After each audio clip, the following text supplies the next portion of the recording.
Test 1, 2.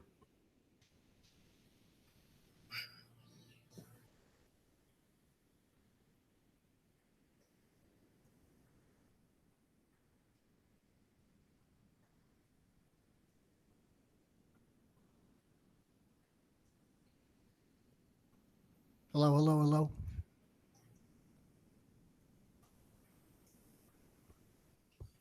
There she is.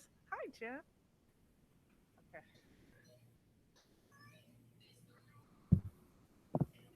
She's, she said she was up north. She looks beaked. All right. And it looks like you're live.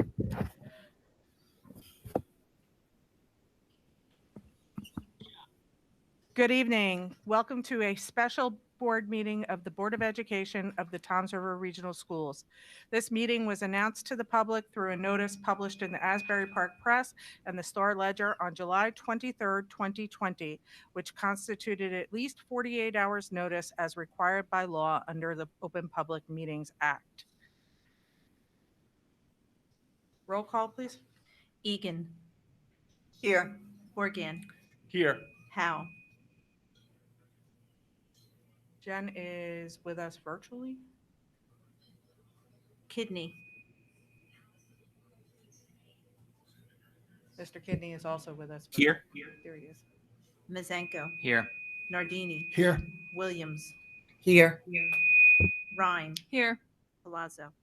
May I have a motion to go into executive session? So moved, Nardini. Second, Ryan. All in favor? Aye. Resolved that the Board of Education at this time move to closed session to be held in Conference Room A at the Administrative Offices, 1144 Hooper Avenue, Toms River, New Jersey, and virtually for the purpose of and to include personnel, contracts, and other business subject to change as outlined under the Open Public Meetings Act.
He kind of does look like Billy Joel.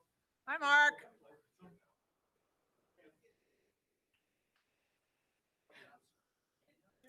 Hi, Derek. Hey, Mark, can you play piano, man? Hello, sorry, I was on mute. How's everybody doing today? Good. How are you? Good. Okay. Trying to survive the heat. Amen to that. All right. We are live. Can I have a motion to return to regular session, please? Motion, Ryan. Second, Mazenko. All in favor? Aye. At this time, please rise for the Pledge of Allegiance.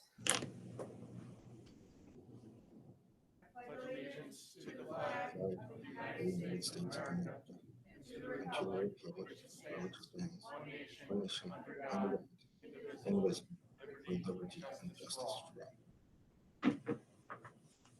Good evening, everyone. Thank you so much for joining us this evening for our special Board of Education meeting. Just a couple of housekeeping notes. Tonight's public comment will be by phone call. You will dial in to a number that will be announced to you and shown on the screen at the end of the superintendent comments 2020-2021 school reopening plan. Please be patient. There is a queue system, so that when you dial in, the phone will tell you how many people are ahead of you. You will have 3 minutes for public comment, and we're going to ask that each of you only call in once as per board policy 0167. We want to give everyone a chance to have their questions addressed, and we are going to try and ask you to please honor that. We know that everyone has questions this evening. Thank you so very much. And at this time, I'll ask Mr. Ricotta to discuss our 2020-2021 school reopening plan. Thank you, President Palazzo. On behalf of Superintendent Healy, we are proud to present our back-to-school plan for 2021, and Mr. Fosnacht is going to share his screen. Thank you, Mr. Ricotta. If we can just give me one moment to get our presentation up.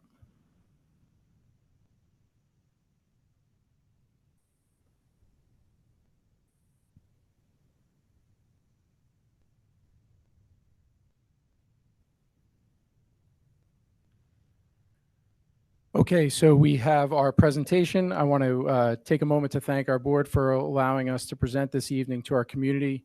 We understand that our community is awaiting our plans so they can begin planning for their children's return to school in September. So this evening we are going to present our Safe to Return back to school plan for 2021, and we're excited to do so.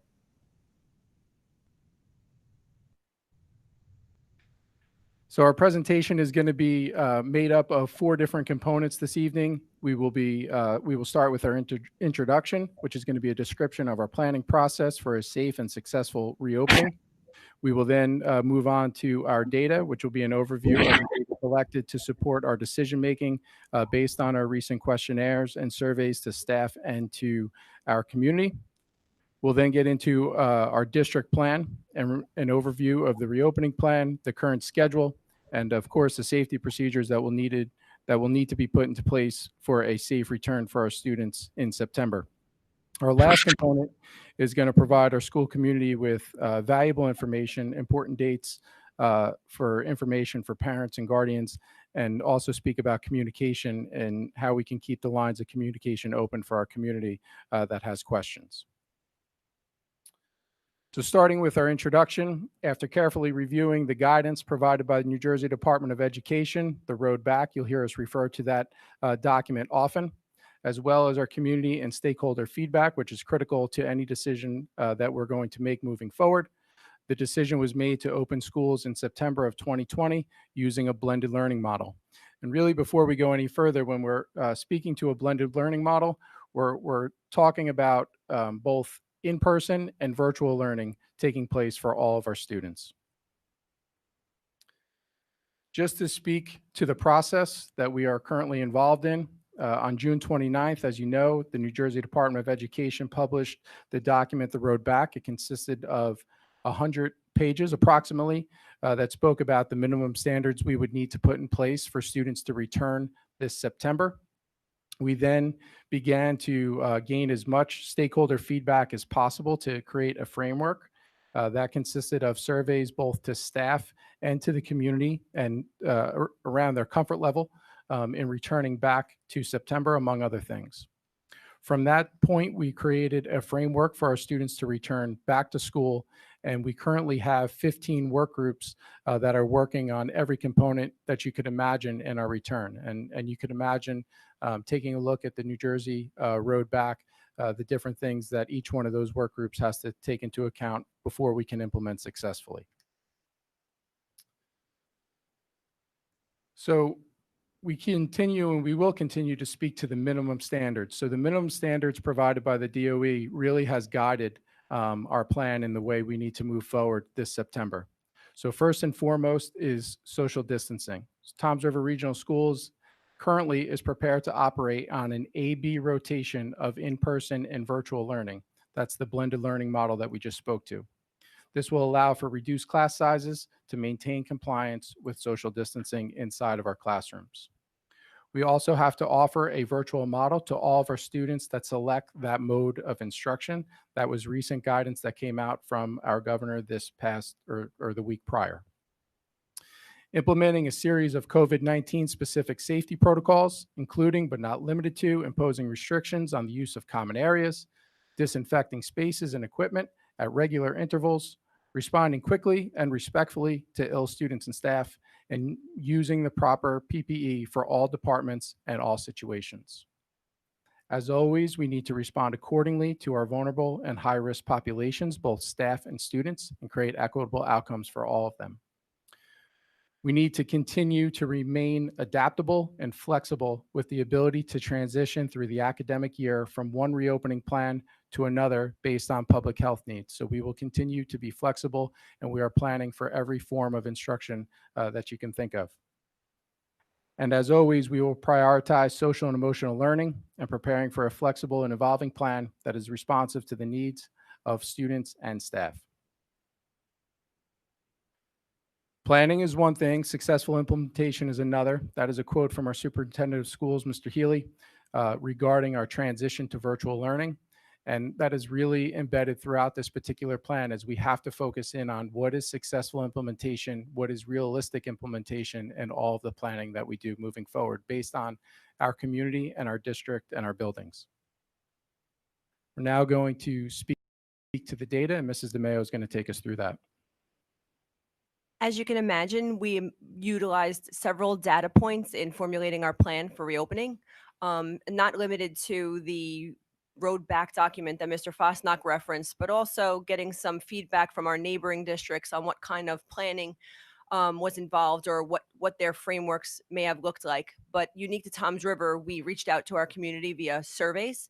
We distributed 2 parent surveys and at this point 2 staff surveys. The purpose of each of them was to gain feedback from all of our stakeholders in order to make the best decision possible for our students and staff.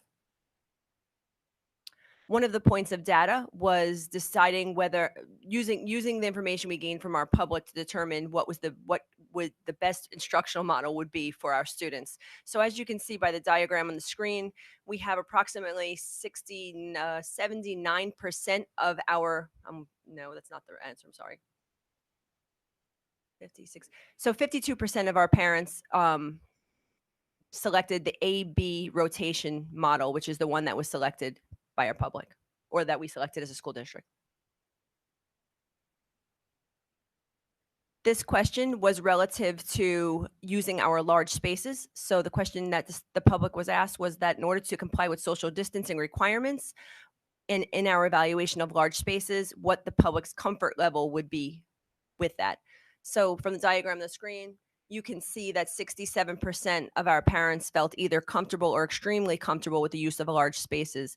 And what that entails is each of our buildings is currently evaluating how to break down some of our large spaces like cafeterias, where we could host potentially several classes simultaneously, our gymnasiums, the stages in our auditoriums, things like that.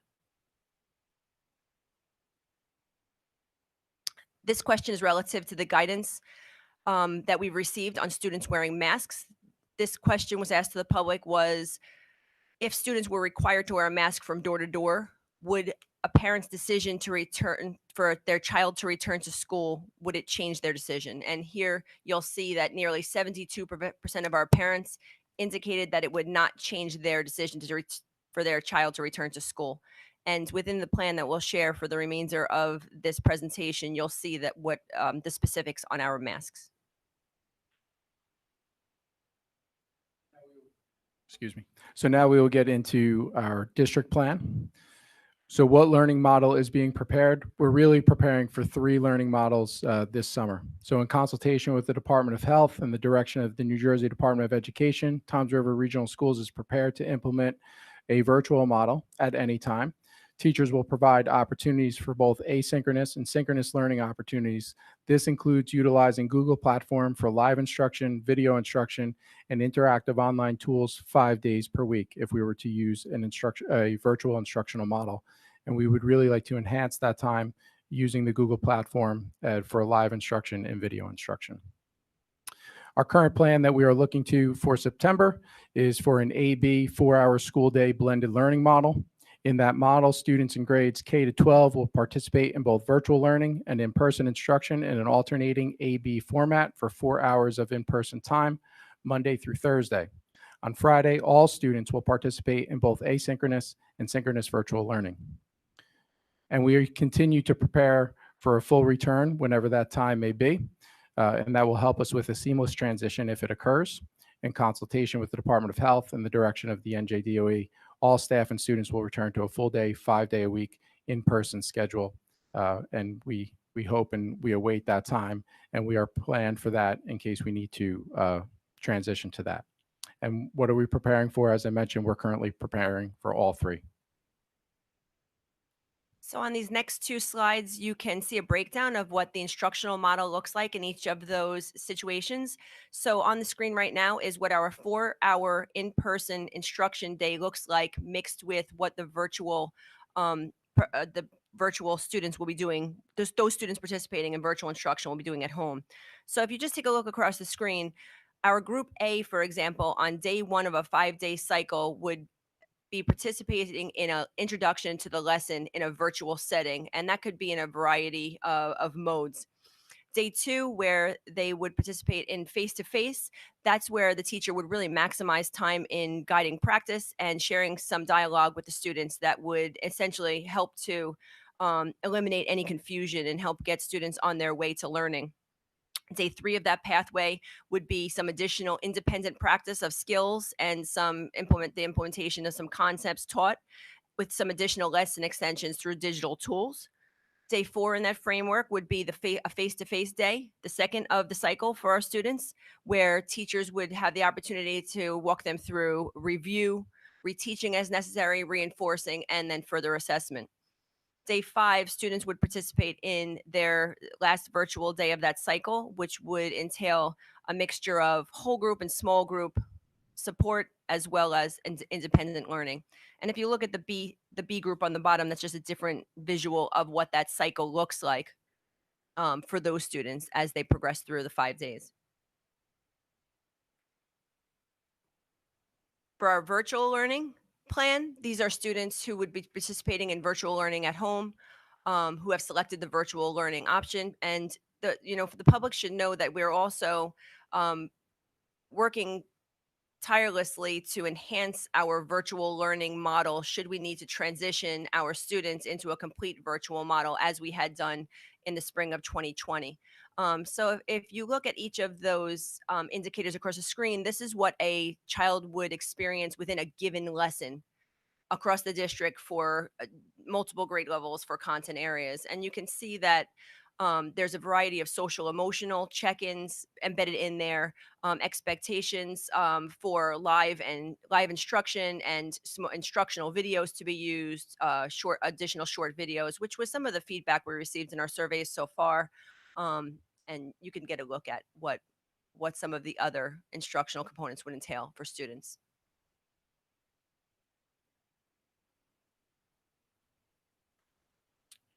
For our self-contained model, these are our special ed students who are in self-contained classrooms. We're looking at all classes, 4 days, 4 hours of face-to-face instruction. This was determined through our parent surveys. Parents and also our teachers in their surveys made it very clear that they felt it was important that the student and the teacher have face-to-face contact for lesson instruction, rotations with general education standards and IEP goals, guided practice, review, reteach, reinforce, and assess 4 days a week. So looking at this model, you'll have that face-to-face on Monday, Tuesday, Wednesday, Thursday, and then on Friday, it's a full virtual day of whole group and small group, independent learning, academic and or social and emotional learning with virtual mainstreaming opportunities for these self-contained students. Continuing in the plan, we have our health and safety. With our alternating A-B schedule, it allows for proper social distancing of desks 6 feet apart and facing forward. Separate entrances and exits will be clearly designated, and student interactions will be minimized through staggered times. Transitioning will be reduced, and visual indicators will be placed in all hallways, establishing direction of traffic. Face coverings will be worn from home, and a limited supply will be at each location. All staff members will be required to wear face coverings throughout the day. Face coverings must be worn by students when social distancing cannot take place, such as our bus, the arrival and dismissal times, transitioning in the hallways. And this next slide just shows the setup to accommodate 10 students in a classroom where there were typically 20 desks. On the left, and then on the right, it's a setup to accommodate 15 students where you see there 30 desks in there. And we're not removing furniture for storage purposes, it's staying, but the tables where the desk and areas where students can sit and have proper social distancing will be marked for their use. Hand washing and sanitizer stations and schedules will be placed at every level. Daily self-monitoring checklist for COVID-19 symptoms will be administered to staff and students. Students will receive lessons on proper hand washing, and hygiene will be taught through appropriate lessons. Upon a positive test, local health officials will be notified, and all students and staff who have been exposed to that student or staff member will be notified. All staff will be trained in COVID-19 symptom identification to be able to effectively monitor students throughout the school day. Moving on to transportation, the AB schedule will result in less students riding buses to and from school each day. Students must sit in assigned seats, which will be filled from the back to the front to avoid increased exposure. Efforts will be made to socially distance students as much as possible on the buses. Face coverings must be worn by all students and staff while riding the bus, with accommodations made for those who cannot wear a mask. Hand sanitizer will be available for use.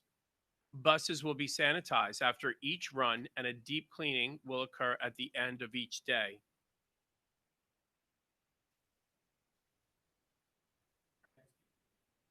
Our next piece is specific for our community options.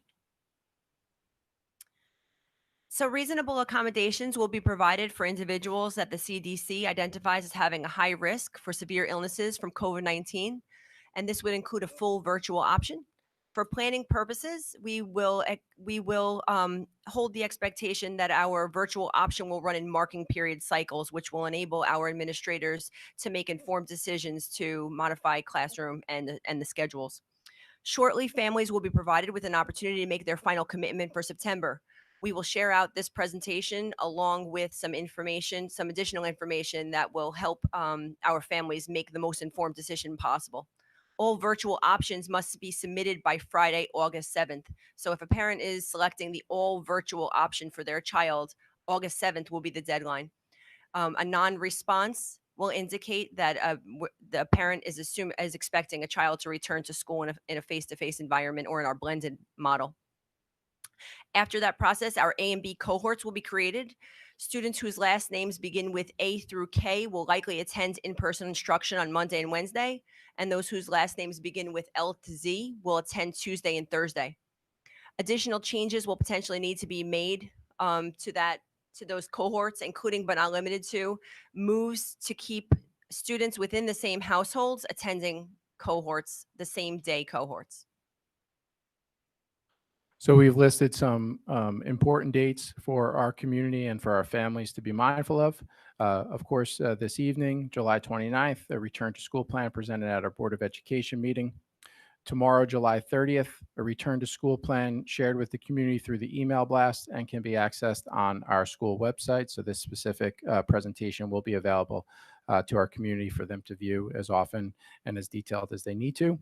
Also tomorrow, July 30th, the parent request form for remote learning.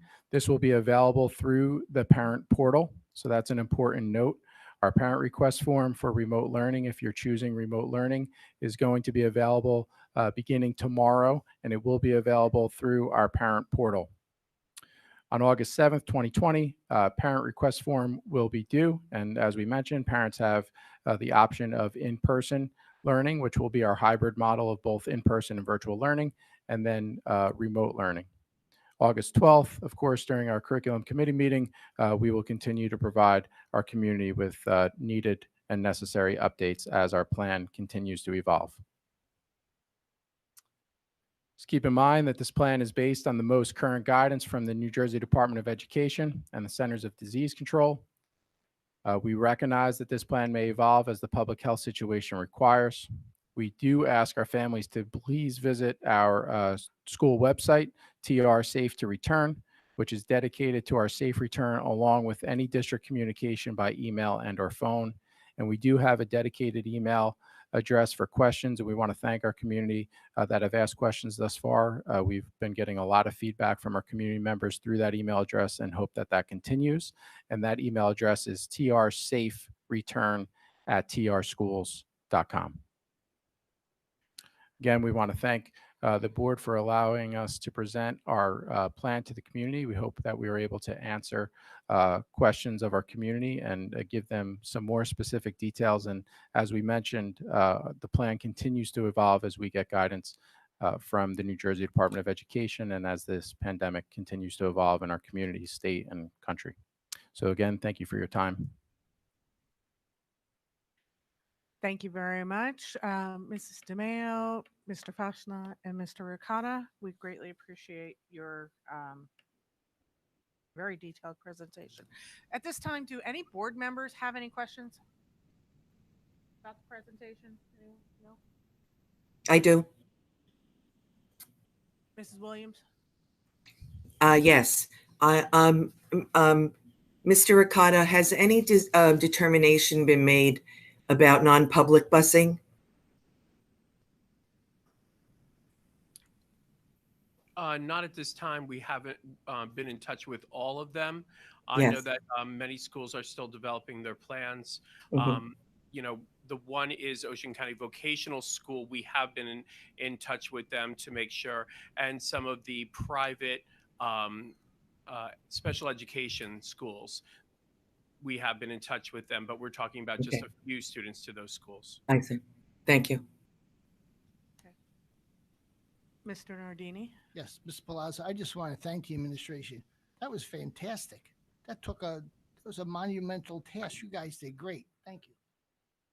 Thank you, Mr. Nardini. Thank you. Thank you, Mr. Nardini. I agree, they did a great job. Okay, President Palazzo, Mr. Horgan? thank you.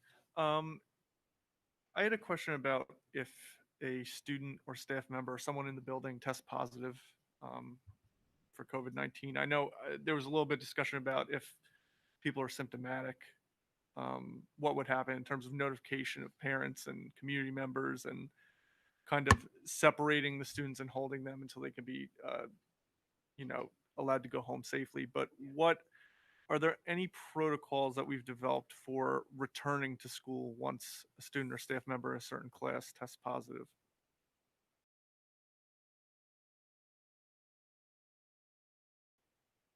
So we are following the CDC guidelines with that. So once a parent notifies us or a staff member notifies us that they've tested positive, we're working closely with the Ocean County Health Department and following their protocols for the safe return of that staff member or students. Okay. So I'm assuming would the instruction I'm not, to be completely honest with you, I'm not exactly what their guidelines are. And I know they change constantly. But in the event someone tests positive, would virtual learning take place within that class for a given period of time until sort of an incubation period has happened where we're positive it's safe to return? Or is that what you're referring to when you say following the county guidelines? Absolutely. So if if the teacher is ill and unable to do their job, then of course we can work to get coverage with a substitute, and virtual learning could continue, or in person if there are students who can be in person. But if it's students, it all depends. Once that they are feeling up to it, depending on their symptoms, if they could join in virtually, of course, we welcome that for all of our students to participate in the learning as much as possible at any given time. Thank you. Thank you, Mr. Horgan. Does any other board member have a question? I kind of have a follow-up to Mike's question. I guess it's more about the other students in the class, as far as if like a student or staff member tests positive, what happens with the rest of the class? Are they like quarantined or not allowed to come in also, or how does that work? Or do we not know that? So let's remember, just because someone has a symptom, then that's reason to go and be tested. But then it takes time to get that result back. So, following the guidelines of the health department, they may or may not be quarantined depending on the symptoms and the exposure. So, unfortunately, it takes time. Hopefully, we're going to get quick results for everyone across the country who needs a quick result, to get students back into the classroom and teachers back into the classroom as quickly as possible. But, following those guidelines, it takes time to find out, and the contact tracing then would occur through the Ocean County Health Department. Okay, thanks. Mr. Okada, I have a question. Another local school district has announced that they're going to be testing both students and staff every 14 days. I did not see any mention of testing in our reopening plan. Can you please confirm for me that we are not planning on routine testing at this time? We are not planning on routine testing at this time, and that's not part of the road back requirements in there of the minimum standards. I know it's very costly.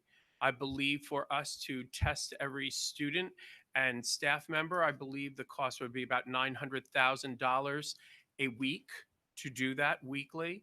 So, that is certainly a lot of money. And Don't disagree. if a staff member or a student needs to be tested, of course, we will assist them in getting to the proper medical help that they need through the Ocean County Health Department for testing.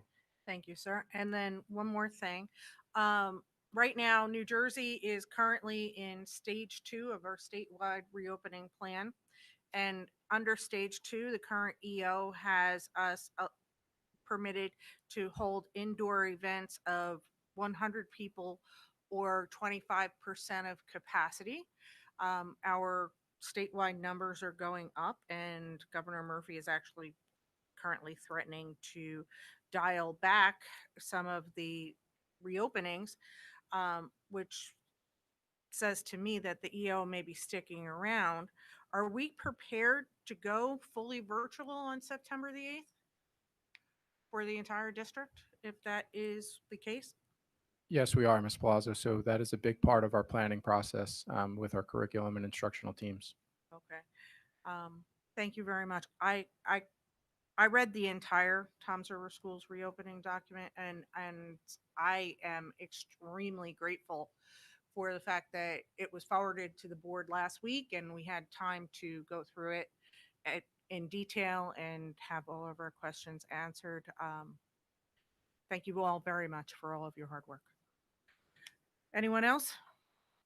No? At this time, can we please display the telephone number for the public to dial in for public comment, inquiries, and from guests and press, limited to 3 minutes as per board policy 0167, public participation in other meetings. The number is 732-505-5600, and I am opening the phone line now. Thank you. Your request has been recorded.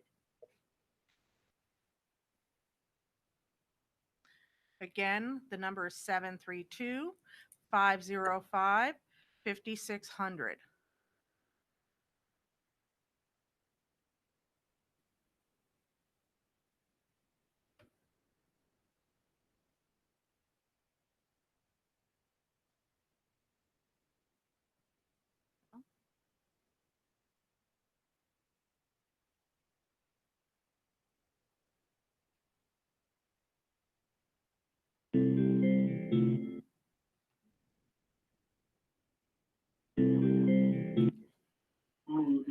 Good evening. Welcome to our Board of Education meeting this evening. Thank you for joining us. Can you please state your full name and spell your last name and state your address for the record?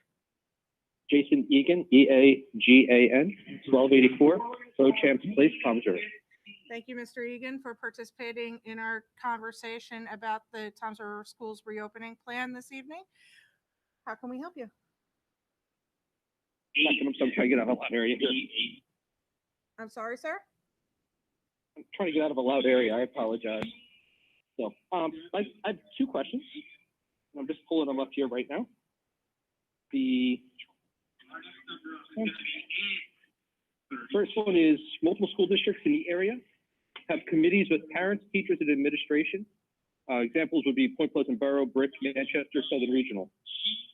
This is in line with the guidance from the committee, the former committee from the road back, specifically on page 45 or 46. That's published from NJDOE. What is the ratio of parents, teachers, and administration that actively worked on developing our road back? Not counting survey results or survey monkeys, but do we actually have a committee as dictated in the guidance, or did we just use survey results? Additionally, second question is, when our children are in school for the 4 hours, is there online available after that 4 hours, or is it a 4-hour school day? Does that make sense? Is that clear enough? Thank you, Mr. Egan. We're going to ask Mrs. DeMeo and Mr. Fasnacht to please address this. Absolutely. Thank you, Ms. Palazzo.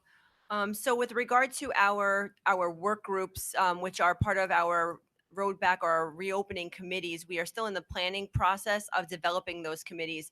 The first step for us happened last week, where we appointed leads to those work groups and we established what some of the minimum standards were, and they are going to be defining the stakeholders for those groups and starting to bring some of those members into their groups. So right now I can't report out on our ratio because our work group, we will be reconvening with those groups next week for an update on how they've started to expand those. With regards to your next question about the 4-hour school day, so our 4-hour day in the blended model is 4 hours of in-person instruction.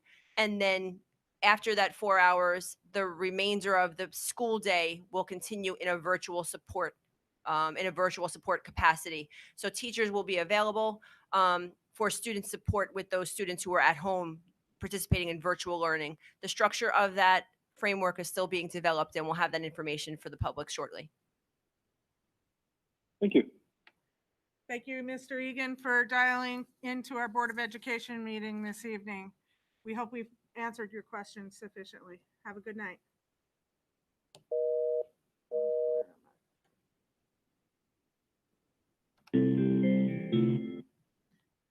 Any comments on that?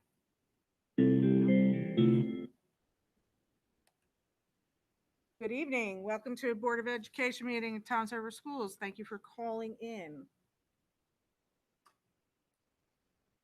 Yes, I'm listening to your prior response. Okay. Can you please state your full name and address for the record? Spell your last name, please. Cindy Botwinick, BOTWINICK, 130 Gulfview Boulevard. Thank you, Mrs. Botnick, for joining us this evening. How may we help you? Many of the local districts almost universally have synchronous learning, including live streaming. What is keeping our districts from doing that? So we have kids that are learning every day rather than every other day. Have you guys done the math on what our school day used to look like when it was 6 hours a day, 5 days a week, versus how many hours of live instruction they're receiving in this scenario at 74 days, 4 hours a day? Is that all this evening, Mrs. Botnick? That is, thank you. Okay. Mrs. DeMayo, Mr. Fosnot, Mr. Ricotta? So we are planning to have more live instruction during our virtual component to provide more face-to-face instructional time. So we continue to enhance that virtual learning taking place. And we're really looking forward to the opportunity to provide the in-person component to our blended learning model to really truly exponentially enhance our virtual learning model. And we've also purchased additional Google resources to provide video and opportunity for live Google Meets. Thank you, Mr. Fosnot. Anyone else have anything to add? No? Okay. Next caller, please.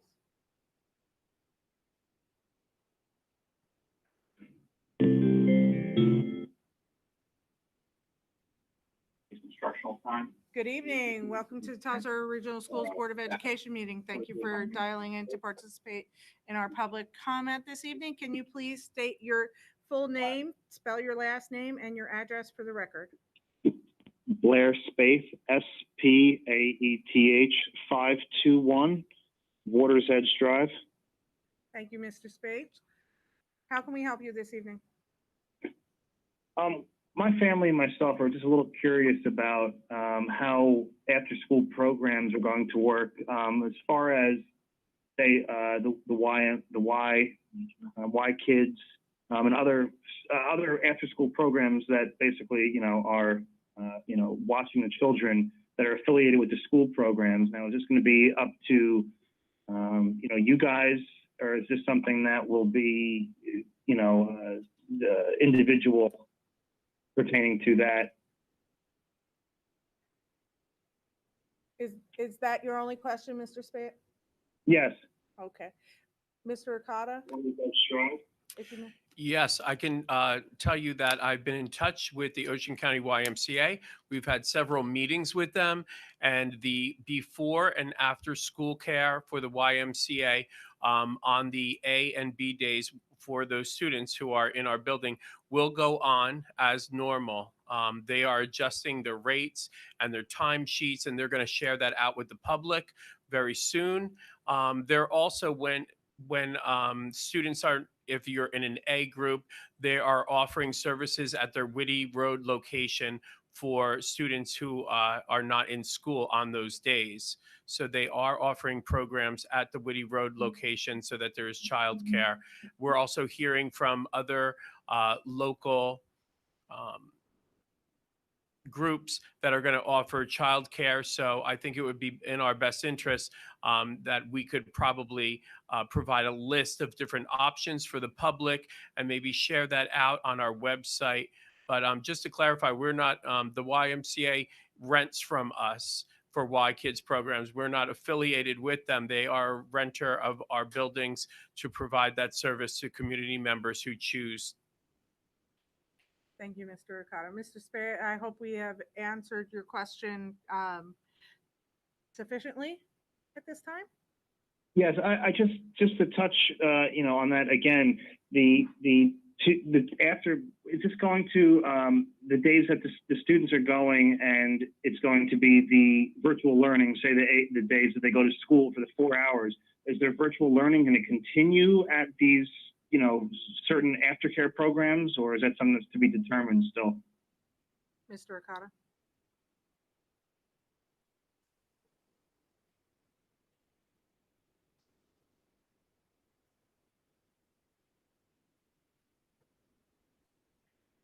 Mrs. DeMayo is going to address Yes. your question. So, Okay. so teachers will be available for virtual support in the afternoon. So when a student participates in a 4-hour school day in person, and then leaves for the day, he or she is no longer required to, at this time, required to go home and continue to participate in virtual learning beyond the school day. I'm sure there will be opportunities for advanced learning or support or different kinds of interaction with some of the digital tools that we have. But at this time, we've tried to do our best to make sure that children have access to all content areas, including special areas within the scheduled school day. So I do believe that that the children will probably have access to Wi-Fi and quite possibly devices if they attend some of these aftercare programs where they can absolutely continue to engage in those things, but there will not be a school-based requirement to do so. Okay, great. Thank you guys for clarifying. Thank you, Mr. Spat, for participating in our conversation about reopening Toms River Regional Schools. You have a very good evening. You too. Thank you. Anyone have any? No?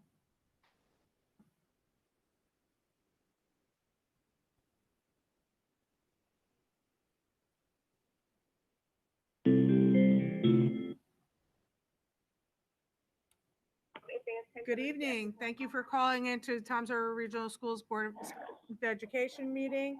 Can you please state your full name, spelling your last name, and your address for the record?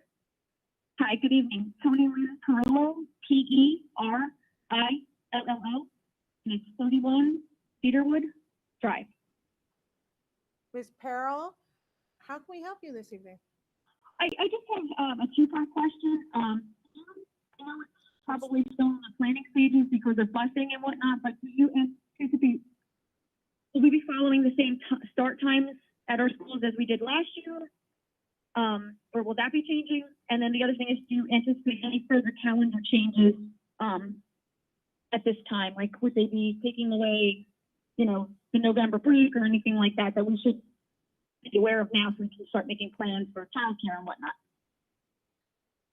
Okay, thank you for both of those questions. Mr. Okada? Yes, good evening. On our agenda for tonight, there is a calendar, revised calendar that's going to be voted on by the Board of Education. So that will be voted on later this evening, and then we will share that out to all families within the community. The first part of your question, you were talking about start times for the buildings. We are keeping the start times the same. The tiers are going to be the same. It's very similar to our early dismissal schedule that is currently out, except it's a 4-hour day instead of the 4.5-hour day. Okay, great. I just didn't know if we were following like the times we were doing in the virtual time or whatnot. So I appreciate you answering that question. Thank you. You're welcome. Thank you for calling in this evening. Have a very good night. Bye-bye. Bye-bye. Okay. I just want to make the comment that we are approving a new calendar this evening, but the calendar is a living document, and over the course of the school year, it may change. I don't want to promise anyone that it won't. I know that it can sometimes be inconvenient when that happens, and I apologize, but unfortunately, it is sometimes necessary.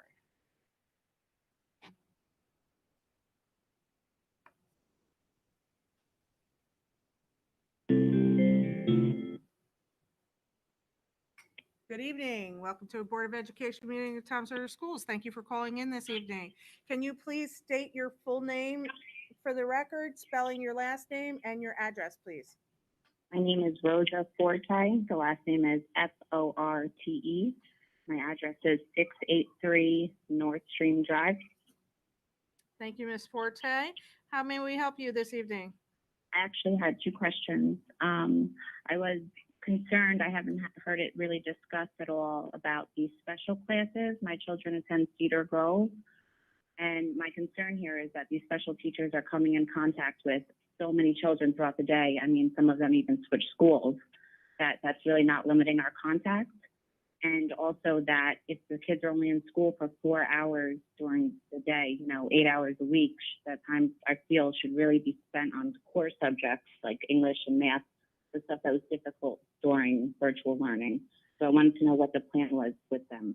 So, Mrs. Forte, before I hand you off to our administrative team, I just want to say that our specials like music and art and PE are really essentials, and they're all part of the New Jersey Student Learning Standards and required by law.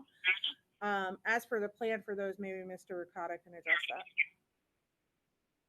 Sure, I understand your concern about students exposed, and that's one of the things that we're looking at in the primary grades of teachers coming into the classroom to deliver that instruction instead of students leaving and going. So for something like art or music, the teacher can come into the classroom so that the students are seated at their own desk, and we don't have to worry about additional exposure for them. So we have put a lot of thought into that. Whenever possible, we want to reduce the movement throughout the building and the exposure for all. Thank you, Mr. Ricotta. Mrs. Forte, I hope we have addressed your questions sufficiently. Not really, but I have another question also about the temperature check. Are they not being done? Are we hoping that parents are going to accurately provide information on students when they don't do that during flu season? Mr. Ricotta? Well, we are hoping that parents take this very seriously, and there is going to be a Genesis parent portal document that parents are going to be asked to complete on each child daily that will go, and our nurses are in each building are going to be reviewing that information. So in the road back, the New Jersey DOE document, it does not state in there that we should be taking everyone's temperature. If you just think about how much time that would take, taking everyone's temperature as they enter the building. And of course, we want to work on socially distancing children and getting them in the building safely and quickly as possible into those classrooms to prevent exposure. And of course, kids want to spend time together. So to get them in and utilize the 4 hours of instruction to the best of our ability in the classroom. So we are, looking at our parents. And I think that our community is taking this very seriously. I think they will continue to. And I hope that they will all do that Genesis document, and we'll be following up if they don't. Our nurses are going to be reviewing that data every single day. Okay. Thank you, Mrs. Forte, for calling into our Board of Education meeting this evening to discuss reopening Toms River schools. We hope you have a very good evening. Thank you. Mrs. Palazzo? Yes. Just to clarify, so the parents are supposed to go in every day and complete a form for each of their kids? Is that what I'm understanding, or? It's a Genesis parent portal form that's on there. So the parents don't come into the building. They can complete that at home on each child, just like you'd log in to check your child's grades, or you can get that, information about your child's attendance, report cards, progress reports, the same exact way. Okay, but like each morning before they go in, I'm supposed to do something. And our staff is doing the same procedure. Okay. Mr. Thank you. Ricotta? Yes. Not that I don't think that it's a wonderful idea, but we recently sent out 2 separate surveys to our parents via email, and the last one, where we asked to get 1 response per child, generated a little over 11,000 surveys.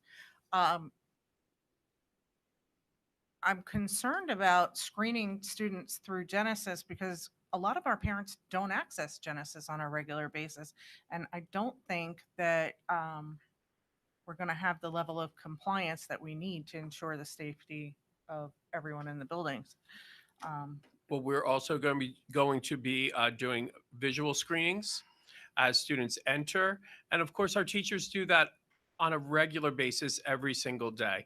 Our teachers are they're always watching students for different signs and symptoms. And if they don't seem like themselves, they will always notify the main office and get that child to the nurse. So we're going to be doing that in the mornings as everyone comes in. Our administration and also our nurses are going to be, monitoring students as they enter. I do have a follow-up, Mrs. Palazzo. Yes, Ken. Is there going to be a way for teachers to access Genesis to see which students have not complied with this? Our nurses are going to monitor that data. And how quick will that turnaround time be in terms of students entering the building versus getting that information out to teachers? Well, that's a good question because we haven't gone through the process yet. So, I'm a little concerned for the safety of the teachers if that window gets larger, especially as more students come through the building. Thank you, Mr. Kidney. Ms. Howe? I'm just wondering for like high school, because high school starts about 7:10 in the morning.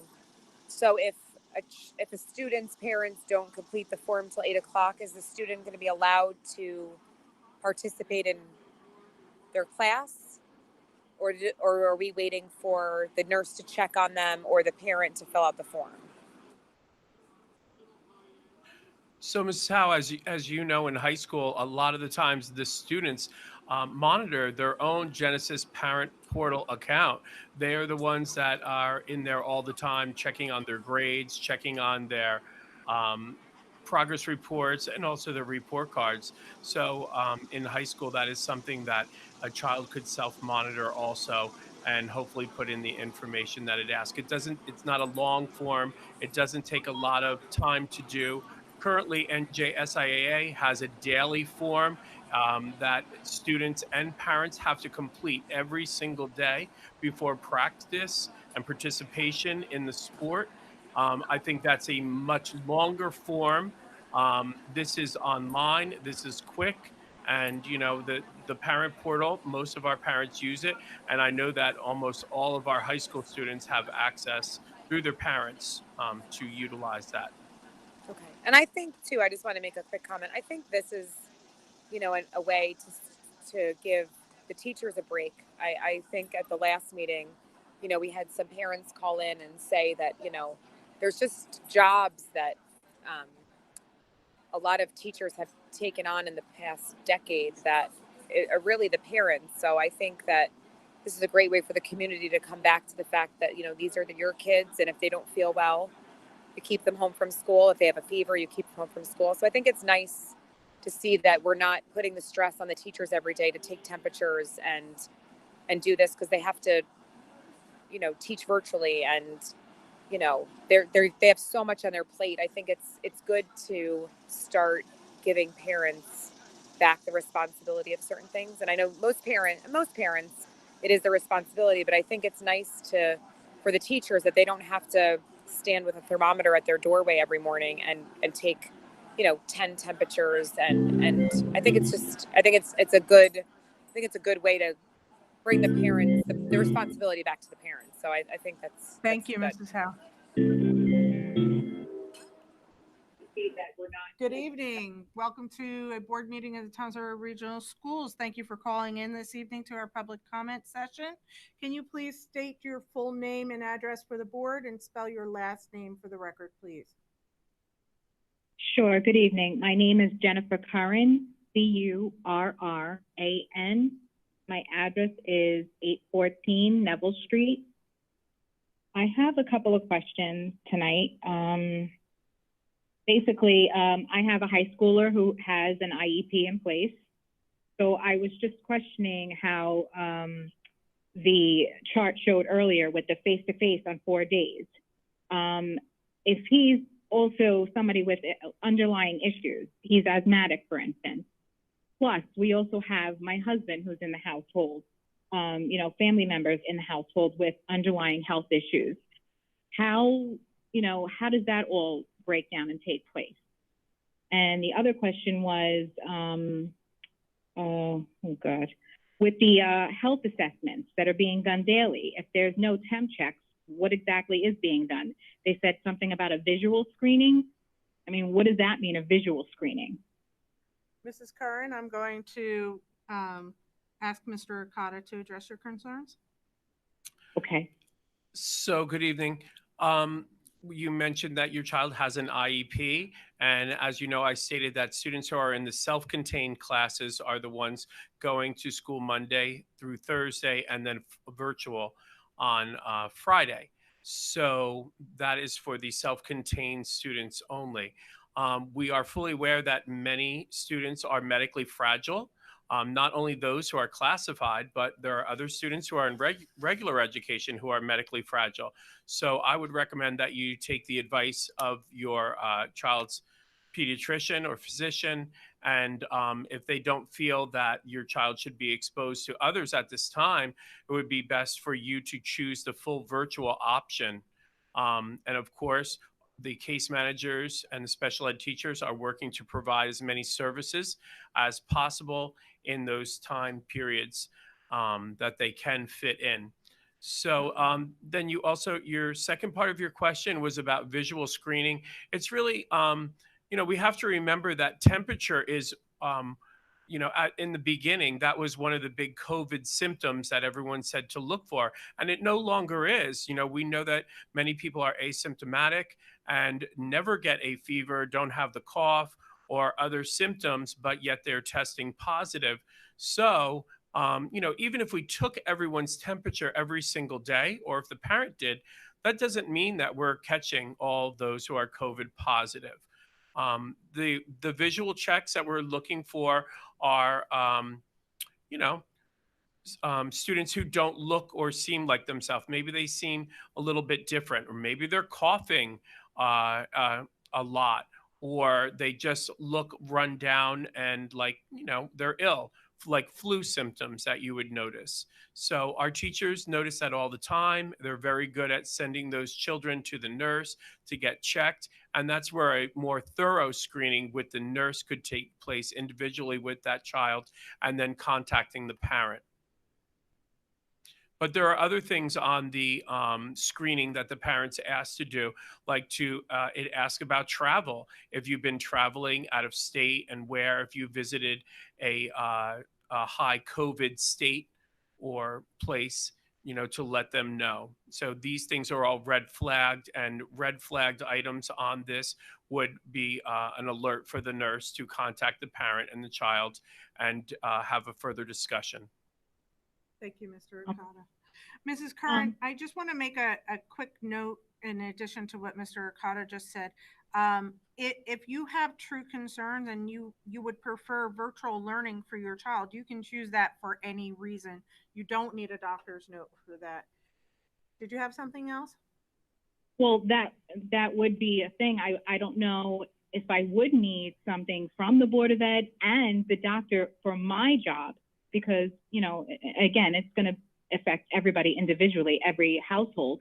We come from a 2-parent working household. My job right now, it's a small business, but they're not letting us work remotely anymore, and now I need to prove to them, I guess, that, my child, has an underlying health issue.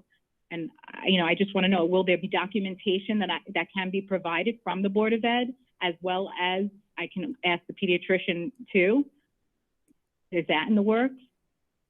I'm not sure exactly what kind of documentation you're asking for, Mr. Okada. So I think what you're referring to for your place of employment, I think that would be best to come from the your child's doctor.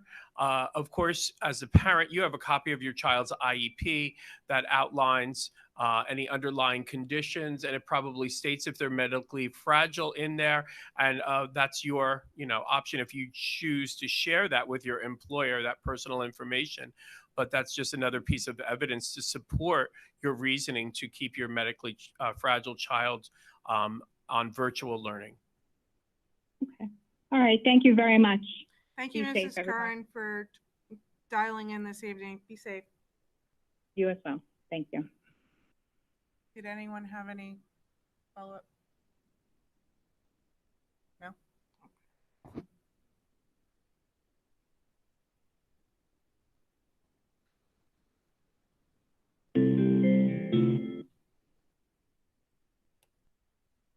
Good evening. Welcome to Toms River Regional Schools Board of Education meeting public comment period. Thank you for dialing in this evening. Please state your full name, spell your last name, and your address for the record, please. Deborah Pavo, P-A-V-A-O, 1228 Spar Avenue, Beechwood. Thank you, Mrs. Pavo. What can we do for you this evening? I have a student that is going to Brick Vocational in September, AM session. I guess she'll be under the B section as far as classes. We were notified by letter from Brick Vocational that they're doing in-person instruction 5 days a week.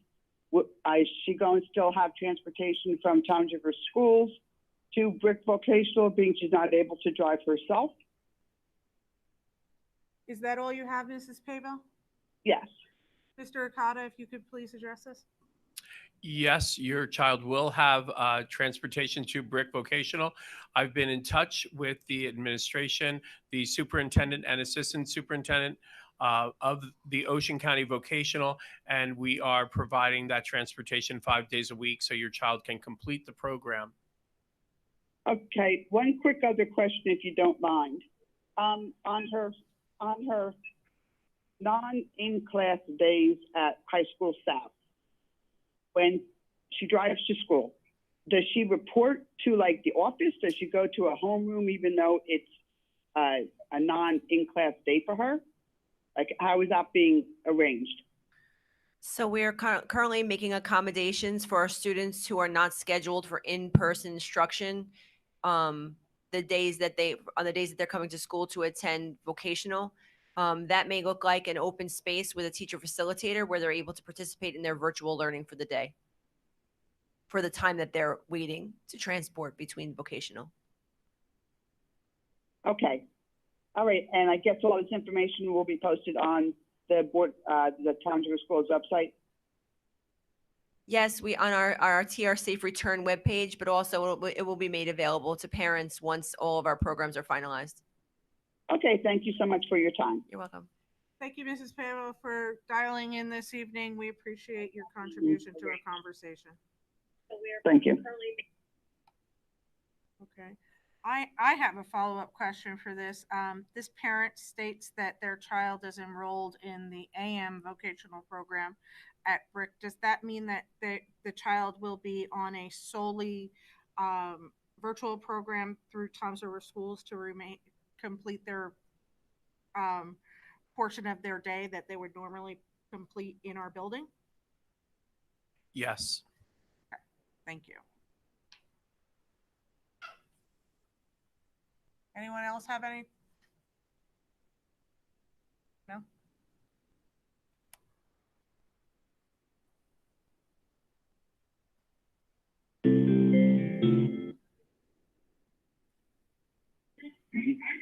Good evening. Thank you for calling into our Toms River Regional Schools Turn to School conversation.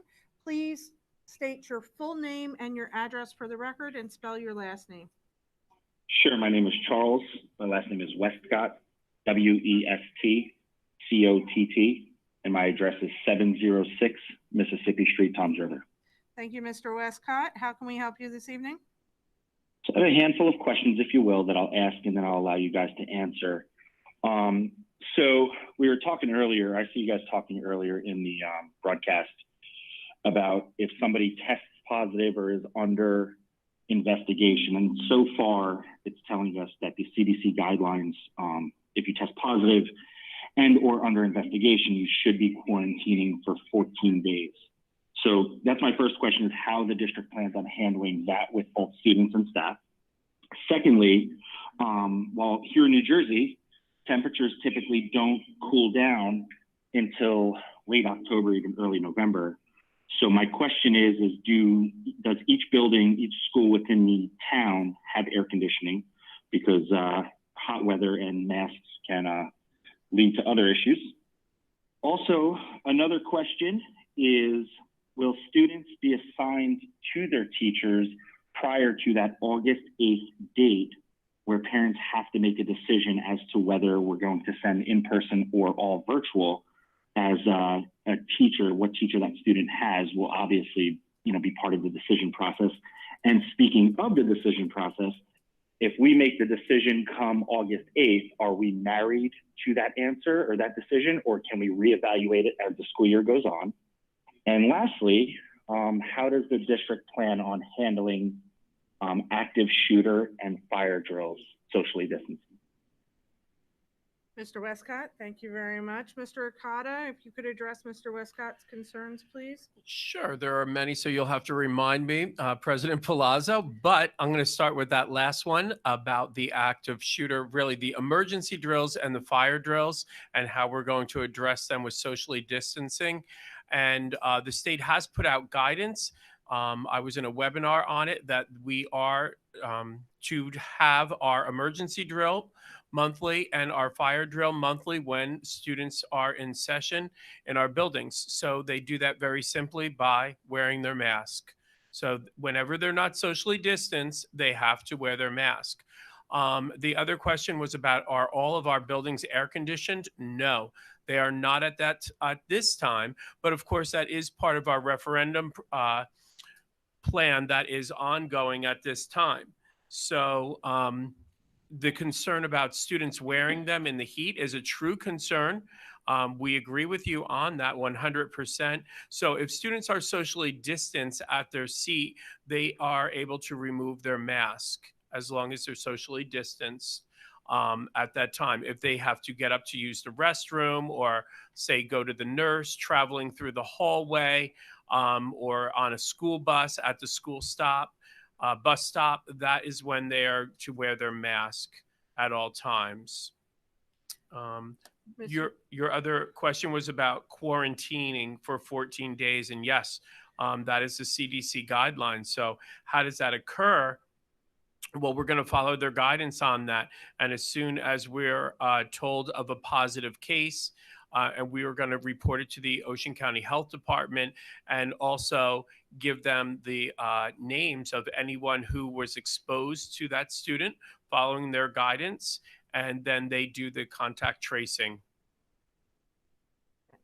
Mr. Okada, the only thing you missed here that I can tell is asking if student scheduling is going to be done prior to the August 7th date. And I'm going to go out on a limb here and say absolutely not. You're talking about, I think he said with the students assigned to teachers. Yeah. Well, we're waiting to get our data of our teachers, of who is going to be in person, and some staff may require full virtual. So that's how we're going to really have to manipulate those student classes at that time. Thank you, Mr. Westcott.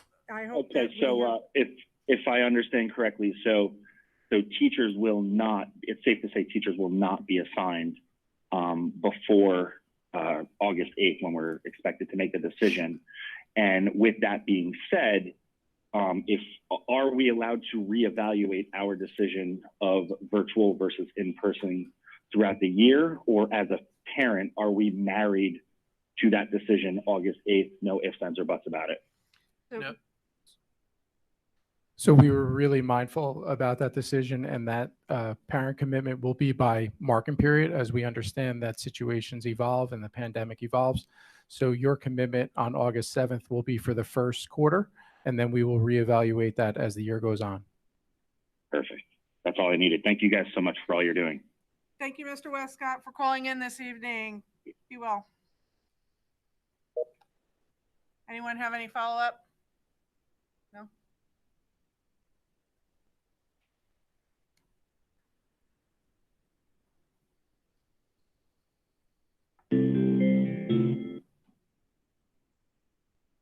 Good evening. Welcome to the Towns River Regional Schools Board of Education meeting public comment period. Can you please state your full name and address for the record, and spell your last name, please? Yes. Hi, this is Mary Jane Utzat, UTZAT, 981 Feather Tree Drive. Mrs. Utzat, how can we help you this evening? Hi, thank you. I have lots of questions. I apologize. I'll try to keep them short. As far as attendance, should we keep our children home? for whatever reason, would they have access to the virtual learning if they're not on their A/B schedule? Number one. Number two, I guess we're having PE. How do lockers and changing and everything work with that? Switching classes. Will it be the teachers switching classes in middle school, or will it be the students switching classes? And what are the length of the core classes, like the math, the science, the English? Are they going to be the same length, being that there's no lunch? Can I assume there's no drama, sports, after-school activities, et cetera? And if we do return to all virtual, would that be due to the directive of Governor Murphy? And is there going to be an orientation for kids going into middle school or high school? And if any and all of this is going to be covered in the email blast or the orientation, then feel free to skip any of this. Thank you. Thank you, Mrs. Uzat. Mr. Akana? Mind if I take it, Ms. Plaza? Absolutely. So with regard to access to virtual learning, yes, we will make virtual learning available for our children if they are out, as we will for our students who choose the all virtual option. We are not planning to use our locker rooms or our lockers within the school this year, as it's difficult to maintain social distancing with those kinds of assignments. So we are going to be advising or encouraging our teachers to request a small amount of materials while students are moving throughout the building. However, another one of your questions was about the switching of the classes. So at the middle level, we are really trying to keep the students put and move the teachers through the classes, other than the special area classes where students will move to that classroom in a socially distanced format. The length of the classes at the middle level are tentatively scheduled to be 45 minutes, all classes at the same length. We are currently planning to have after-school activities, although the development of those plans will evolve as additional guidance is released. You asked if we move to a virtual model, with the reasoning or the rationale behind that. Yes, it would be at the directive of the governor and or the New Jersey Department of Education. And with regard to orientations, yes, our middle school principals are currently in the process of planning their orientations, which will most likely entail a combination of a virtual presentation that would be available for parents, also with scheduled small group visits to tour the building. I don't think I forgot anything. No, I think you did a great job. Thank you, Mrs. DeMayo. Mrs. Uzat, I hope that we have covered your questions sufficiently. Just one thing, if they don't have the regular lockers, are they allowed to have backpacks with them? Because I know that's not normally allowed. I'm going to say yes. Okay. All right. Thank you so much. Thank you, Mrs. Uzat. We appreciate Have a nice your day. contribution to the conversation. Any follow-up?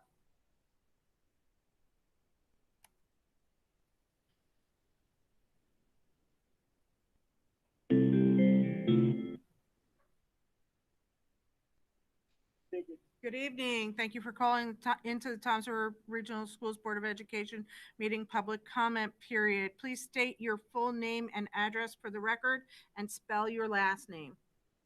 Hi, good evening. This is Rachel Remilgado, Remelgado, 67 10th Street. Thank you, Mrs. Remilgado. How can we help you this evening?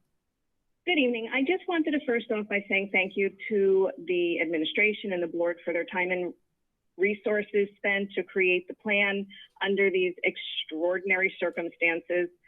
My question is this: what, if any, kind of training will be provided to our educators to support them, help ensure that they are prepared to offer a more consistent and equitable learning experience for all of our students?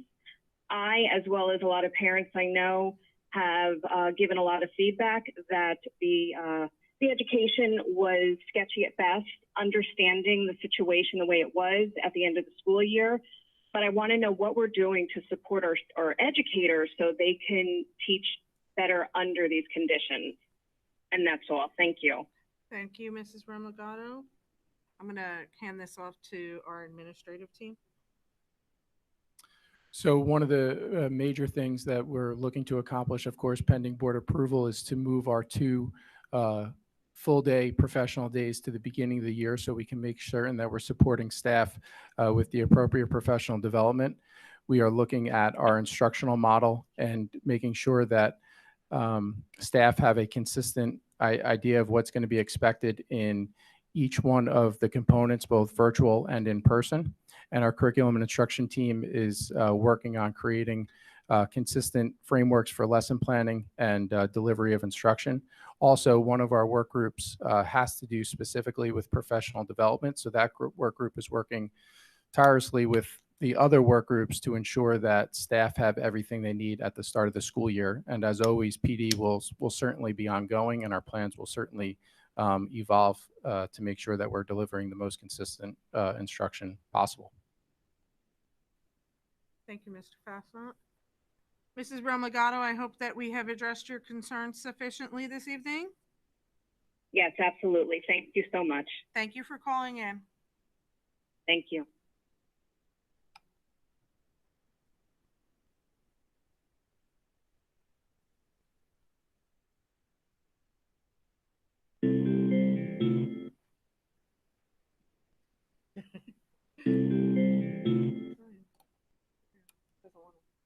Good evening. Welcome to a Board of Education meeting in Toms River Regional Schools public comment period. Thank you for calling in this evening. Please state your full name and address for the record and spell your last name. Anthony Gallegos, Gallegos, 161 Silver Bay Road. Thank you, Mr. Gallegos. How can we help you this evening? Hi, first I'd like to thank you guys for everything you guys are doing. But I do have a few questions. In kindergarten, the curriculum is mostly play-based, and it's important for the students to learn to interact appropriately with their peers. What will be done in the kindergarten classes to ensure kids still get this interaction? Also, in the last meeting, we were told that there would be things in place to make sure virtual learning was run better / more live learning. In the AB model, the teacher will have half of her class, his or her class, in the school, while the other does virtual assignments. How is the teacher supposed to be able to support and answer questions for the virtual students or do more live learning while he or she is teaching in school at the same time? Will there be plastic dividers on the desks? And what safety measures will be implicated to ensure that a stranger impersonating a teacher with a mask on cannot get into the school? Is that all, Mr. Gallegos? Yes? Yeah, Mr. Gallegos, yes. Mr. Gallegos, I apologize. It's okay. I'm going to ask our administrative team to address your concerns. Okay. So we are going to have to look closely at our kindergarten model. Obviously, we are not going to be able to incorporate many of the high engaging activities that we once did in learning through play. So we are looking at all of our instructional models to make certain that we continue to maximize engagement, which is a big piece of the 4-hour instructional day.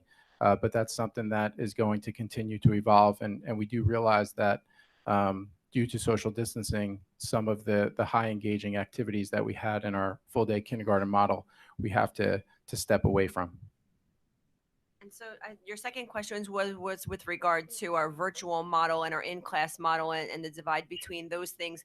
You know, our teachers kind of transitioned, not kind of, they really did transition seamlessly to a remote learning model with almost no PD for a 3-month period. So in capitalizing on some of the information we've taken from that and enhancing the virtual model that we have right now, the model or that we're moving into, the model that we're planning for is that when our teachers are in the classroom teaching the students, we'd really love for them to be able to maximize their connection with those students and their support for them. However, we're planning for a live component at the beginning of some of those classes. So teachers have an opportunity to connect with both groups, both the ones who are at home and the ones who are in the classroom, to support some social emotional development, but also to clarify what the learning objective is for the day, to ensure that students who are learning at home don't have too many questions, and then get them both started off on their pathways.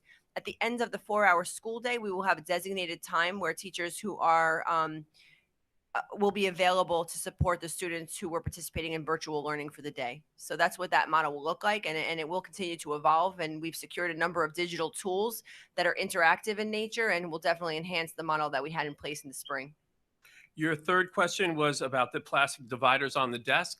I'm very familiar with those. I looked into them. They are costly.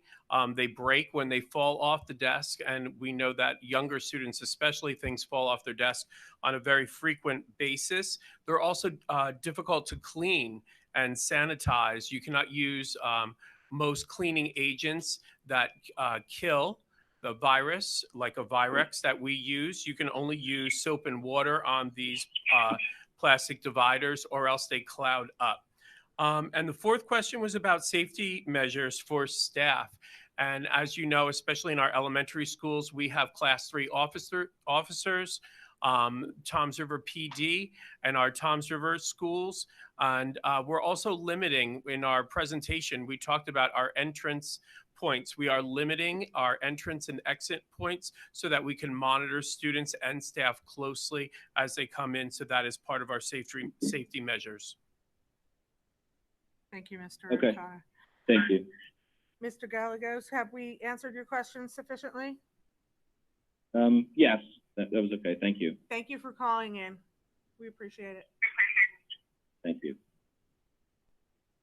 Do we have any follow-up questions? I have one. Mrs. DeMayo, you mentioned that there would be a live component to the student instruction and possibly in the mornings, where the teacher was to engage both the students in the classroom and the students that are on virtual days that day. Can you please describe that?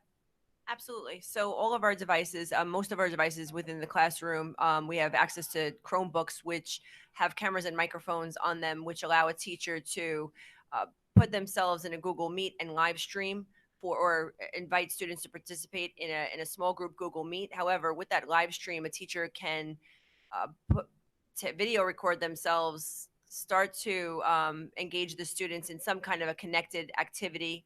I'll give you an example. At the elementary level, we use responsive classrooms. So oftentimes there's a component of the day where students are all able to connect with a concept or a theme that's addressed.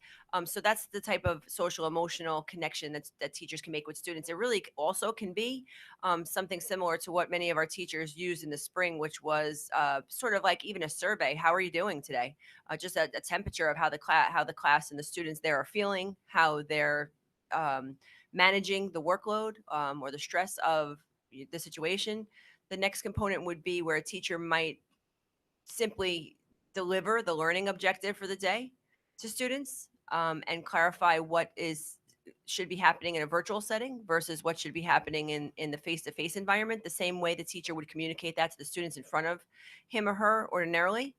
And once some of those things were cleared up, they could easily log off and connect with the students who are in front of them. Okay. I just have a follow-up question for that. So would the students that were in the room be participating in this virtual session as well? So yes, do you mean would they be participating with the students at home or just in general in the activity? With the students at home. I'm specifically looking for the FERPA ramifications. So it would no, the students in the classroom would not be participating in that session. They would not be streamed live. Okay, so the visual would be of the teacher only? Teacher only, yes. And no sound of the students in the classroom? No. Thank you. Any other follow-up?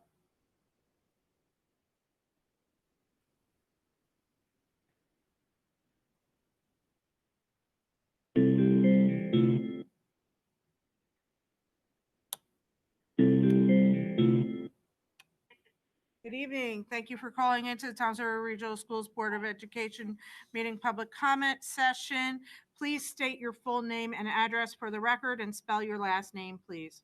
My name is Jill Kempner, Kempner, 1307 Bay Avenue, Toms River. Mrs. Kempner, how can we help you this evening?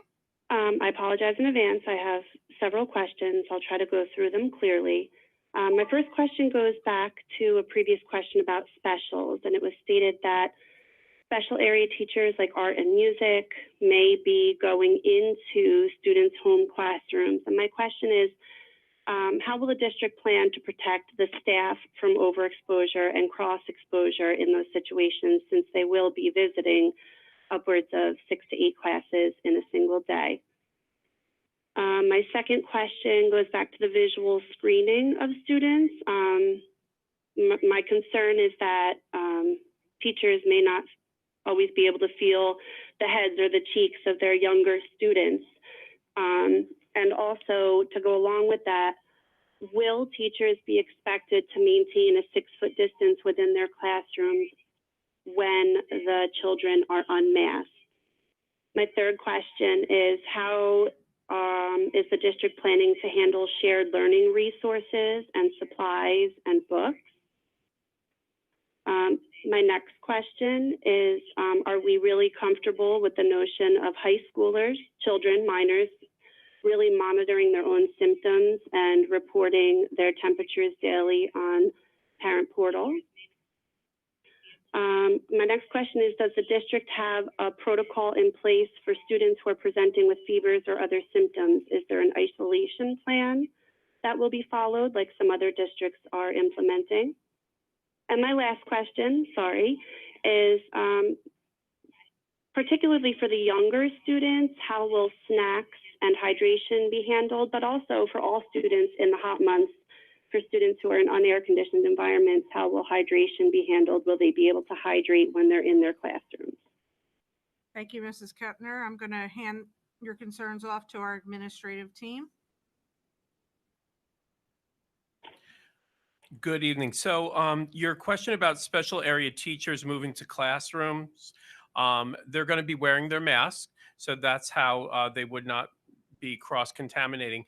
But also they do not go into 8 classrooms a day. They don't teach 8 classes a day. So it's, they're not going to be with that many. The second one about visual screenings, teachers keeping, they're going to be keeping 6 feet apart. So you talked about them not being able to take temperatures or feel foreheads. You're correct. They won't be able to do that. But, the visual screenings really are just another self-check and another way to, if they see something, to get the medical professional involved, the nurse in the building at that time. I'll let Mr. Mayo talk about, or Mr. Fosnacht, about the shared learning resources. So in regard to supplies, our elementary principals are working on supply lists to get out in advance to all of our families. Students will be bringing their own materials and working from their desks with their backpacks at their school desks. If students are in need of supplies, we will create individual baggies of supplies for our students at each building level, and there will be no sharing of supplies. So students will have their individual supply boxes or bags, and that will travel with students to and from school.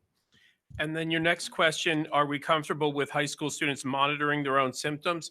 No, I'm not. I'm also not comfortable with high school students monitoring their own attendance or grades. But we know that this occurs. We know that many parents turn over the password to the Parent Portal to their students. So, sometimes parents work different hours, and those students have to take on those responsibilities for themselves. So you'd be surprised at how mature some of those high school students are in those positions. But definitely, I'm not comfortable. I would rather have a parent or a guardian do that daily. Protocol for sick students, yes, we do. In some of our nurses' office, we have developed a sick room, and in the areas that we cannot have a sick room or an isolation room, we're following the guidelines that have been set forth for that, and we're working closely with our school physicians and our head of nursing to develop the protocol for sick students. And the last question was about snacks and hydration. So hydration will be in place. Our water fountains will be available to our students as they travel throughout the classroom or to their throughout the hallway. We do recommend that children bring in their own hydro flask or water and have that stationed at their desk. That they'll have access to the sink. I shouldn't say water fountains. Thank you. Can I just circle back to the shared supply question for a moment? Real quick, because Okay. we're at In the elementary program, choice reading is a huge part of developing reading skills for children. Will the children still have access to leveled books and the classroom libraries that they typically have access to?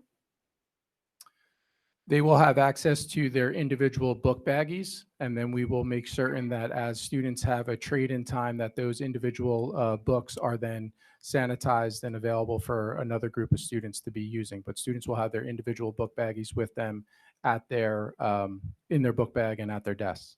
Okay, thank you. Thank you, Mrs. Kemper, for participating in our meeting this evening. We appreciate your contributions to our conversation about reopening Toms River schools. Have a good night. You too.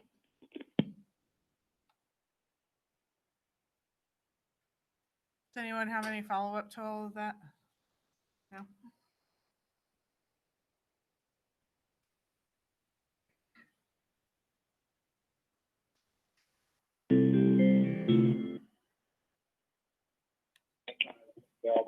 Good evening. Thank you for joining Toms River Regional Schools public comment period during our Board of Education meeting. Please state your full name and address for the record and spell your last name. Kirsten Lomita, Lomita, 604 Mississippi Street. Thank you, Mrs. Lomita. How can we help you this evening? Okay, one of my children has a medical condition that could put him at risk for COVID. He also has a 504 IEP as well as speech and OT through the school. If I choose the virtual instruction, how will the IEP, speech, 504 and all of that be handled? Basically, will the virtual instructor be, or virtual instruction be instructor led? I'm going to ask our administrative team to address your concerns, please. Okay, and I have another question or two.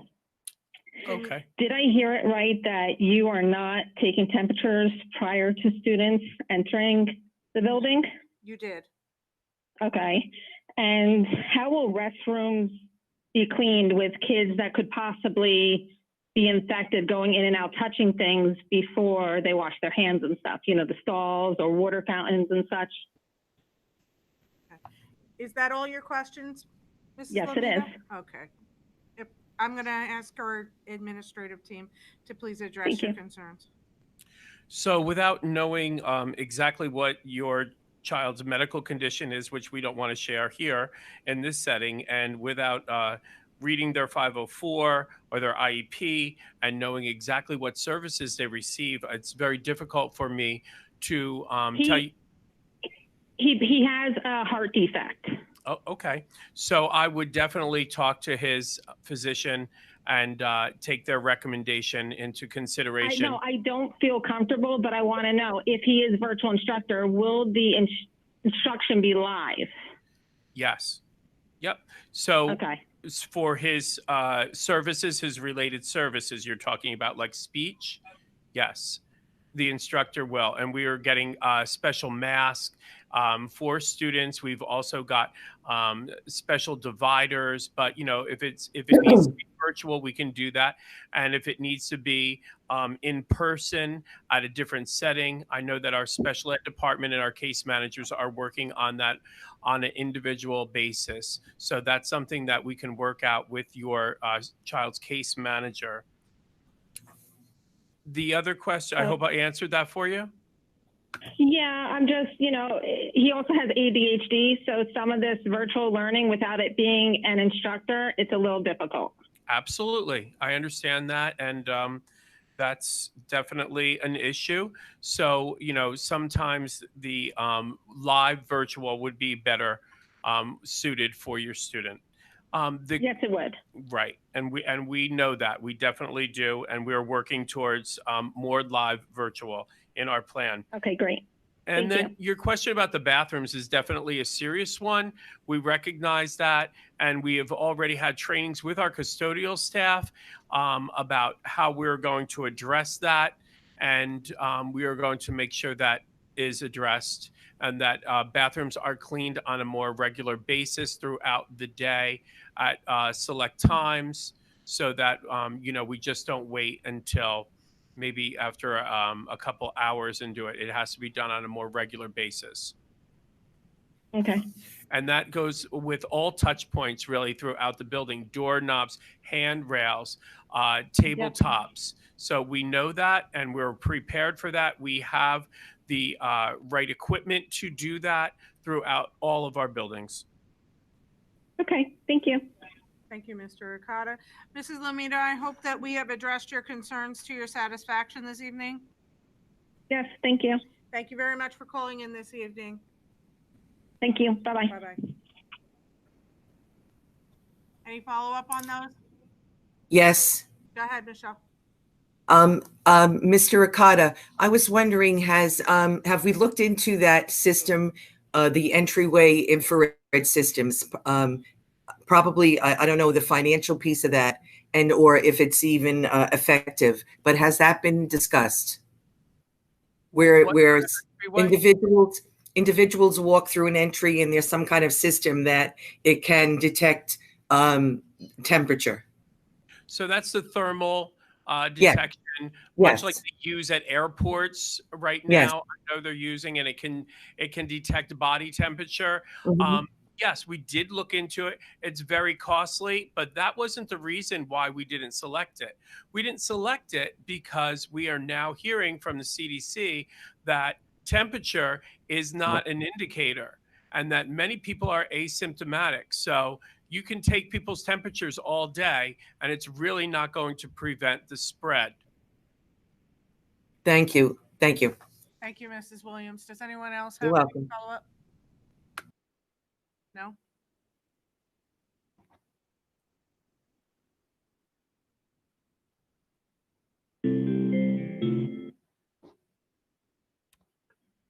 Good evening. Thank you for calling into our Toms River Regional Schools Board of Education meeting public comment period. Please state your full name and address for the record and spell your last name. Yes, my name is Patricia Pekarchik, Pekarchik. I am at 415 Four Peak Avenue in Beechwood. Mrs. Pekarchik, I apologize for butchering your name. What can we do for you this evening? Yes, I have a couple questions. If a child, teacher, staff member shows symptoms of COVID, high fever, anything like that, will the school community and families, anybody who's been in contact, be notified? Also, what happens to the rest of the class, teachers, staff, anything, if somebody does show symptoms, test positive? Will the whole school, will that class, anything be quarantined and go virtual? And as well, I know it is a shortened day. Will there be lunches, and how will that be handled at the elementary level? Is that all, Mrs. Pekarchik? I think so. Okay. Mr. Okada? Yes, good evening. So symptoms like a fever, we've had many talks about this, and as a parent, you know that, you can get a fever from having an ear infection. So, it depends what the symptoms are. Just not a fever. We're not going to notify the whole community when someone in a class had it. But if someone tests positive, yes, that is, once we are aware, we're going to report it to the Ocean County Health Department, and they do the contact tracing, and we share information with them of all staff and students who had exposure to that person. And that's how you'll be notified, through the Ocean County Health Department, if God forbid that happens. And then your other question about lunches, we will be having our free and reduced lunch, but it's a grab and go. So students will receive their breakfast and lunch in a grab and go setting. Depending on if they're A and B, they may be getting more than 1 day's worth. So if they're an A group and they come in, when they leave for the day, they will be getting their lunch for that day and their meals for the following day, since they're not in school. And B would be doing the opposite. So we'd be providing those meals to the free and reduced students, just like we did March through the end of this past school year, but we wouldn't be delivering it. Students would be receiving it on their days for multiple days to take home and have and they'd be eating their lunches and also the breakfast at home. If students wanted to purchase, because we know that we do have some families and students who want to purchase the lunch, we are going to have some options for students who purchase lunch for them to take it home every day and enjoy their lunch. Also, if your child goes to the Y Kids program, we're working directly with them to provide the meals to the Y Kids so that they can have their meals at the Whitty Road location if they're going there, or also in our buildings. Okay, so the students will not have a lunch period though, like in school? No. No, okay. And I want to go back to the, if somebody tests positive, I'm sorry, you didn't answer, will then the class, the school go like the whole thing go virtual if somebody has been tested positive? Yes. Yes, there'll be a quarantine, but during that time, will everybody then be virtual? We will provide virtual instruction if they need to be quarantined. But for the whole, I mean, for like the rest of the class, that, you know, anybody who has been in contact, they will all be then virtual. Yes. And it, you know, it might not be that teacher. If that teacher became ill and feels that they cannot provide the instruction, it might be another instructor, it might be a substitute, but yes, we would. Okay. And sorry, I have one other question about special area classes. If it's an AB schedule, will they be getting, will the whole class be getting in-person instruction for art or music if they're not in school on the same day? Ms. Palazzo, if I may. Please. We are working on creating an equitable special area schedule for all of our students. That may be in a 2-week time frame or in a longer time frame, or that may rotate individually, but we will make certain that all of our students have equitable access to all of our specials during in-person learning. Okay. Mrs. Petarka? Yes. I'm sorry. I hope we've addressed your concerns sufficiently this evening, and thank you for calling in to participate. All right, thank you very much. Have a good night. Bye-bye. Good night. Bye-bye. Any follow-up questions? Anna? Yes. I have a quick one. I know we're talking a little bit about symptoms, and I know maybe a hypothetical is the best way for me to illustrate this. If a student, say, gets sent home from school because they have a fever, that might not necessarily mean that they have COVID, but we know that they have a fever. You're saying that we would be waiting to make a decision about what we would do in that instance? So we'd be waiting for multiple symptoms, or we'd be, because I foresee a situation where if we don't act quick enough, or if a parent isn't cooperative in following up, I also don't know what our protocols are for, say a student gets sent home with a fever, are we calling them to then check in and see what has happened? And then if we don't get a response and days go by and we don't act on it, then I become concerned that, you know, more people are potentially exposed, or more people may need to know that this has happened. So I'm just curious at what level we decide to act, because it seems like there's a little bit of leeway in that, at least.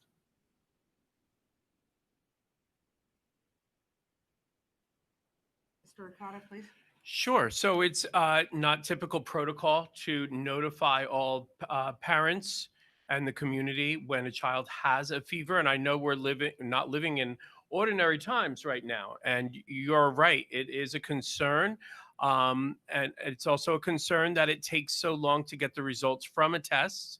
But you know, that's why we want the parents to monitor their child and report that into the Genesis parent portal daily, and why that's so important for parents to monitor their child's symptoms and also temperature, because temperature is just one of the factors, and you know that, we all do.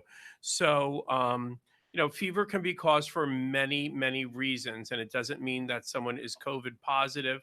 And we don't want to send an alarm, but of course, we want to isolate the problem as quickly as possible. So I do agree with you. We're having more meetings with our school physicians about that. And I'm sure that that protocol, just like protocols for wearing of masks, checking temperatures, and social distancing has changed in the past few months. I'm sure that this protocol will also be updated and changed several times, and we will share that with all. Thank you, Mr. Okada. Any other questions? Mr. Okada, do we off the top of our heads know what we anticipate the student to nurse ratio to be in our buildings in the fall? 50% of what it normally is. If we look at it that way, we'll have half of our students in and all of our nurses in, hopefully. I'm actually in a meeting with the Ocean County Health Department tomorrow morning. So some of these questions I'm going to be posing to them also. And I know that our school physician, Dr. McCabe, is going to be in that conference call also. Mr. Okada, can I ask you to follow up on that at committee? Absolutely. Thank you, sir. Any other questions? I had a question. For free and reduced lunch and anybody who elects the virtual option, will it be a once a week pickup or a delivery of their meals? So it, from March to the end of the school year, we did the once a week and it worked very, very well.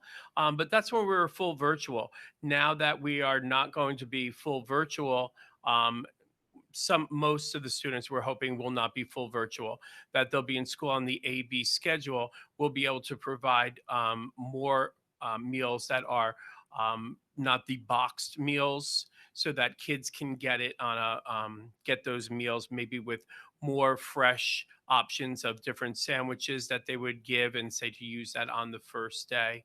So that's how they'll be delivered. We had anyone in a walking area to any of our buildings who was free and reduced. When we were full virtual, they were asked to walk to the closest school if they're in the walking distance. And if you were outside of the walking zone for any of our buildings, that's when our transportation department delivered it to you. But for anybody who's elects the full virtual, what will be the pickup schedule?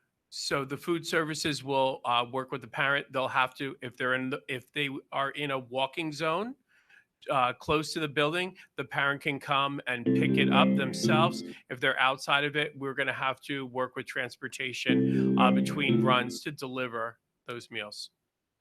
Thank you, Mr. Okada. At this time, we're going to move on to the next call. Good evening. Thank you for calling into our Toms River Regional Schools Board of Education meeting, public comment period. Please state your full name and address for the record and spell your last name. Yes, my name is Kenneth Walsh, 744 Beach Avenue. That's WALSH. Thank you, Mr. Walsh. How may we help you this evening? Yes, I'd like to follow up on the vocational situation. If I'm understanding, I heard it say that they're going to attend vocational 5 days a week. Then does that mean that the student will not be attending any actual classes in school? And the follow-up to that also is the transportation part. Like this past year when he was in VOTEC, he got picked up at the bus stop here and then went to the school and then went to VOTEC. Is that still the same plan for 5 days a week? Is that the end of your questions, Mr. Walsh? Yes.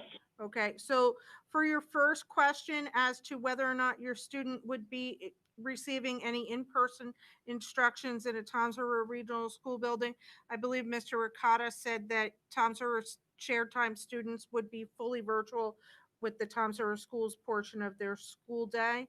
I'm going to ask Mr. Ricotta to address the remainder of your concerns.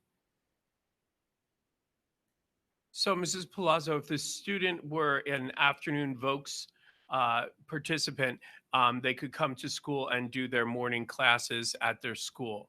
Thank you. They could do that. All right.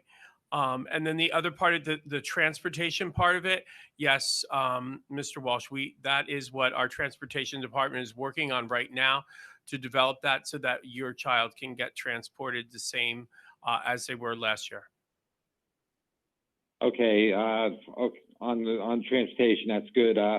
But now with my son, I believe that he's enrolled in the AM class. So then for sure, he would go to VOTEC for 5 days a week, and all the rest of his schoolwork would be on the virtual then. Is that what I'm understanding? That's accurate. Okay, thank you. Thank you, Mr. Walsh, for calling in this evening. Have a good night.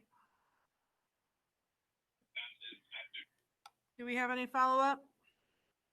No?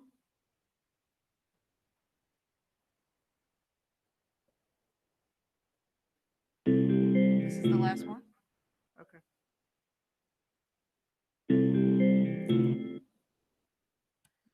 Good evening. Thank you for calling into our Toms River Regional Schools Board of Education meeting public comment period. Please state your full name and address for the record and spell your last name. It's Beverly Krasner, Krasner. Address is 314 West Green Island Road, Toms River, New Jersey. Thank you, Mrs. Krasner. How can we help you this evening? I wanted to know about the budget. I want to know if the teacher salaries are going to be cut since they're only doing 4-hour days. I wanted to know if you thought about doing split sessions, and I wanted to know if, you know, how unfair it was for the children to sit there and watch YouTube videos from someone else during these teachers' classes. So, Mrs. Krasner, I'm sorry that your experience with virtual learning was not all that it should be. A lot of parents weren't what it was about. I understand, but we will not be cutting our teachers' salaries. Our teachers do not work a 4-hour day. They work their fully contracted day and then some for the most part. So that is completely and totally off the table. Mr. Okada, can you address the rest of Mrs. Krasner's concerns?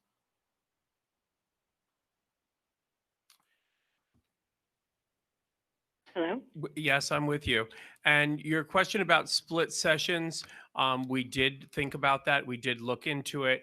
You know, split sessions creates a whole nother thing of exposure. And a lot of the people who have called in tonight have brought up that fact about a teacher even just, you know, going between classes. And now you're talking about utilizing our buses more and more with more exposure to students. And then also utilizing our desks, our restrooms, in all of our buildings with twice as many people. So that creates more exposure. I understand your concern about more instructional time with teacher, and I definitely. Well, I don't think that it's fair to the children to learn through a virtual reality. I mean, why do you need to have pay for a teacher? They need to have a teacher in order to learn, and I think the priority here is their education. And if they're not receiving an education, then someone is not doing their job. Well, Mrs. Krasner, we thank you for your input. Teachers plan the virtual learning experience at the lessons. They execute the lessons. They do the assessments. There is a lot of work involved in that, but we appreciate your opinion. Then you only need to do it once if it's going to be somebody else teaching the lesson. Am I correct? I disagree with you. I mean, you but didn't do your quarterlies this year, and there was a reason for it. Pretty sure my children took quarterlies. No, they did not. Mr. Okada, did my children take quarterlies this year? I do believe when they first moved into remote, they were in the process of taking quarterlies, but it was decided. Postponed, the quarterlies. And Yes, if you think I don't know what my child's doing, you are mistaken. Didn't say you don't know what your child is doing. I'm saying my child took quarterly. But thank you, Mrs. Krasner, for your also, I believe this the evening. COVID guidelines is that you do have to take their temperature. So if you could please check that, because I'm pretty sure you're not in compliance by not taking a child's temperature. Ma'am, the road back does not specify, which is the guidance that we schools are required to use for their reopening plans does not specify that we are required to take children's temperatures every day. The document is linked on our Toms River Schools Safe Reopening website, and I encourage you to read it from cover to cover. Thank you very much for your time and consideration this evening. Have a good evening. Anna, can I say something real quick? It's Jen. Absolutely. I think that, you know, I received a message that I can't hear you, Jen. Oh, sorry. Can you hear me now? A little better. I received a message that you know, I didn't give the teachers credit with virtual learning. And you know, that's not what parents are saying. It is hard for kids not to have teachers in the classroom. The teachers are working way beyond the hours that they are, you know, contracted. We have teachers, you know, responding at 10 o'clock at night. I know my first grade daughter last year, the teacher asked that all assignments be handed in by 10 p.m. because she knew that some parents work till 6. And she's definitely, you know, her teacher was definitely not contracted to work till 10 p.m. every night. So I think, you know, when we're asking teachers to cut their salaries, it's kind of, it's rude. It's rude to think that they're working 4 hours a day and going home and they're not doing anything. They're working harder. They have to figure out how to keep these kids engaged. And I think as parents, it's our job to step up and realize that this is a different way of life for everybody. And we have to work as a team, and it can't be, you know, it's not the teacher's responsibility right now to make sure of every single thing that a kid needs during the student needs during the day. Like, you know, parents have to step up and really help out here. This is a team effort, and appreciate the fact that these teachers are working, you know, probably 18 hours a day, and they want to see their kids, and this is not their choice. And, you know, I hope that anything I've said about my kids probably not getting the best, you know, maybe they didn't learn a lot. It has nothing to do with their teachers. It has the fact that they want to go to school and they want to learn that way. And I feel like we have to be, you know, a little more positive about all the work that our teachers and our administrators are doing, because this is a whole new world. No one's ever done this before. And I can tell you that so many districts are looking at Toms River and they think that we're doing this way better than their districts are doing it. So that's all. That was a very accurate statement. I'm going to say that I was quite enchanted to watch some of my children's teachers teach live with toddlers on their laps and puppies in the background. And I learned way more about plate tectonics in the 4th marking period than I ever did in the 7th grade. So I really think that, you know, for the most part, our teachers did a fantastic job. And was it in person, brick and mortar school? No, it absolutely wasn't. It was crisis schooling, and we need to have treat it that way. We're going into a new school year with effective planning, and we'll have professional development. And I expect that even though our teachers rocked it last spring, they will do a much better job this coming fall. Any other comments? Anyone? No? Okay, moving on.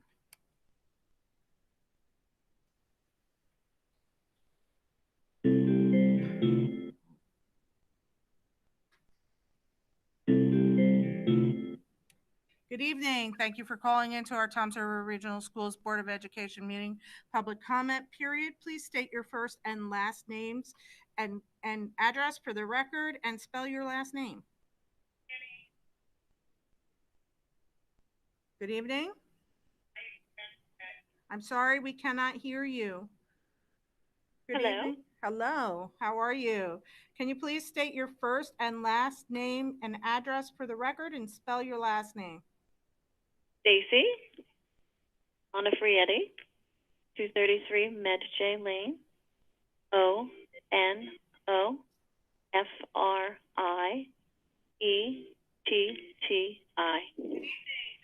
Thank you, Mrs. Onofrietti. And how can we help you this evening? I have quite a few questions, but I think I'm going to take the opportunity to email some of them in the email that you had sent to us. I think that would be more of a benefit of our time with my specific questions. We appreciate that. Thank you. but I'm going to ask just a few because they relate to some of the ones the other parents were asking, some follow-up questions. So one of them is, why do the teachers have to wear the masks all the time, but not the students if they're socially distanced? How is that keeping the entire classroom of students safe? When you talk, you create spit in the room. It lasts for a specific period of time in the air. This we know. So how is that keeping the teachers safe and the rest of the students in the classroom if we're only requiring the teachers? Is that your only question, Mrs. Onofrietti?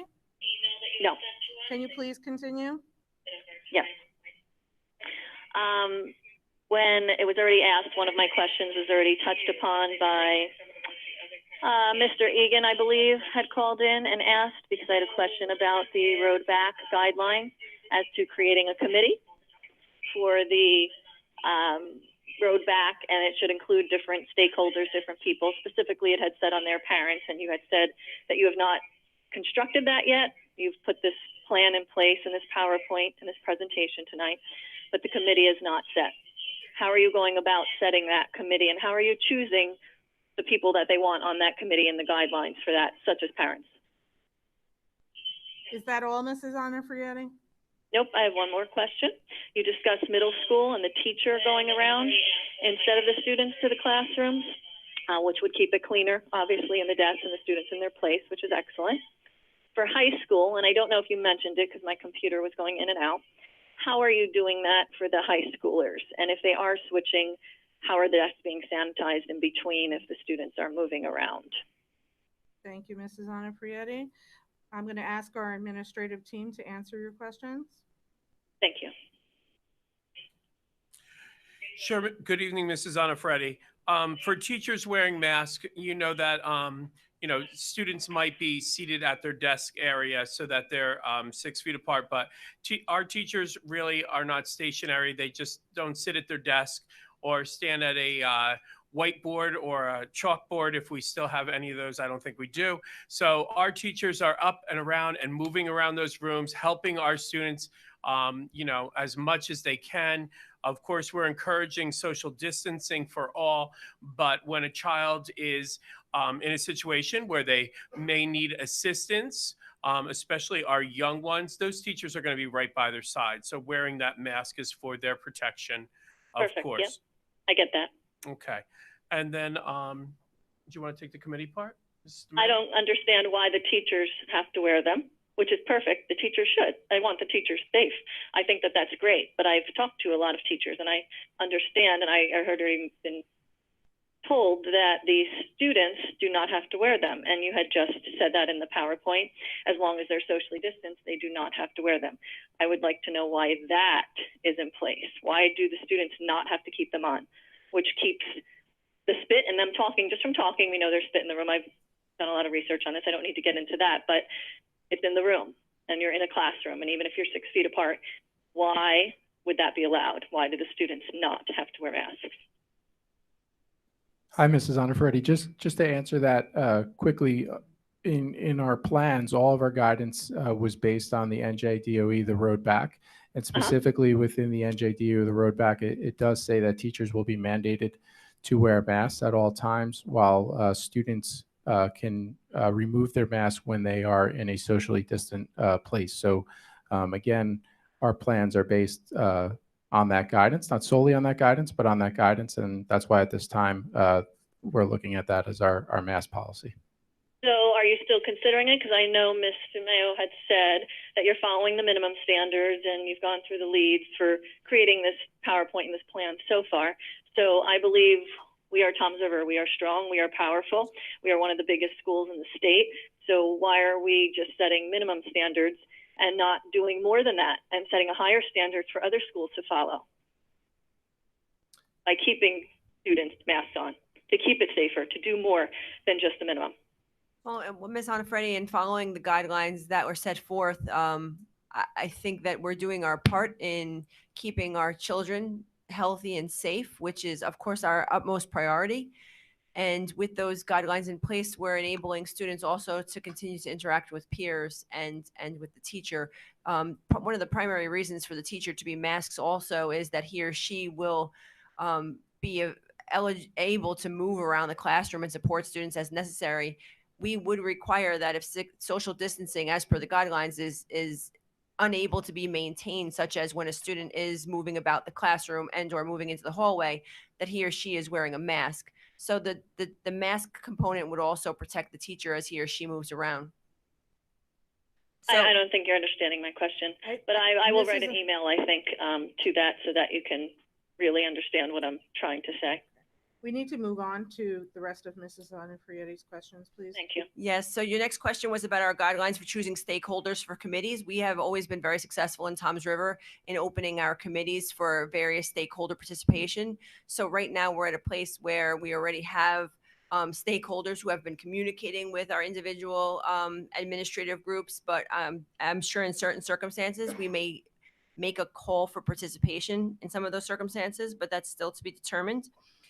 With middle school teachers, you mentioned with high school teachers, it's almost virtually impossible because of the mixing of students in classes for us to keep students put. So we will be implementing safety measures for students to move about the building, including staggered release times, one single direction hallways, continued social distancing, masks in the hallways, things like that. And your question related to how are we sanitizing in between classes? So we have a variety of sanitization methods that will be in place that our staff and students will be trained to use. Probably one of the most common, which will be the most practical, will be sanitizing wipes that will be used because that mechanism will enable materials, furniture to dry in between student transitioning. When they're moving to another classroom, then they wipe down the desk before they sit in it. Yeah, right now we're considering whether or not we may do both, a student who's exiting wiping, a student who's entering wiping also. Oh, great. Okay. Oh, that's good. Okay. Thank you, Mrs. Onofrietti, for participating in our board meeting this evening. Have a good night. Thank you. Mrs. Plazo? Yes, ma'am. Can I just ask a follow-up for the masks thing? If a student refuses to wear a mask, what's going to be the consequences for that, or who would be responsible for enforcing it? Would that be the teacher's responsibility, or how will that work? Mr. So that's a great question that we also keep rolling around here. So we're going to work with the building administrators to develop procedures and protocol for instances such as those, because we anticipate that may be a concern. Thank you. Anyone else with any follow-up? Moving on to the next caller.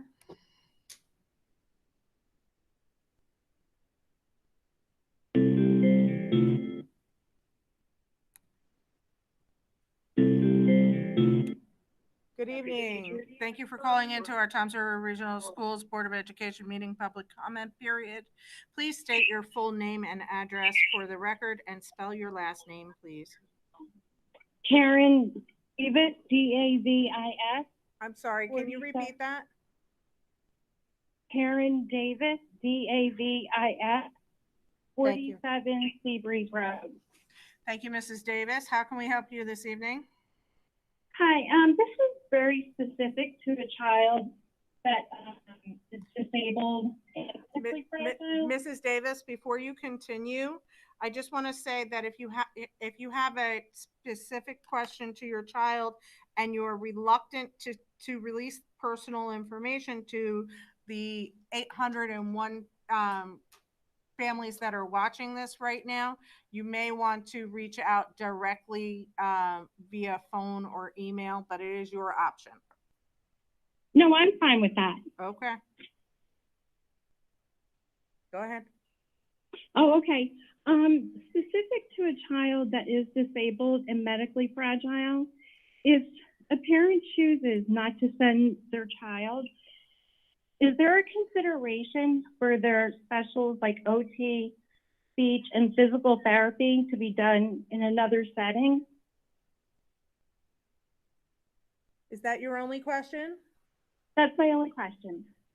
Mr. Okada? Yes, and we are looking into that for medically fragile children who are classified. I'm sure that you have documentation to provide to your case manager to show that that is the need, and also that is the recommendation of the physician. Right, it's in her IEP. I just didn't know if that would be taken into consideration. Everything during this COVID time is taken into consideration. And that's something that I would reach out to the case manager and, let them know, remind them that, that your child is medically fragile and work on providing those services. Okay, now she is an added placement in the district. So would I go to her caseworker from Toms River or for the school she attends? Well, you're fully aware that you have a case manager in Toms River, so that's a great place to start with your case Okay. manager here, and they will follow up with the out of district placement school. Oh, all right, thank you. You're welcome. Thank you, Mrs. Davis, for calling into our meeting this evening. Have a good night. You too. Bye-bye. Bye-bye. Do we have any follow-up? Yeah. Sounds good. I hear you. Okay, so we're gonna do it is almost 10 o'clock, my goodness. Okay, so we are going to stop taking phone calls at 10 o'clock. So if you are in the queue at 10 o'clock, we will take your call. The number is 732-505-5600. Thank you. Moving on.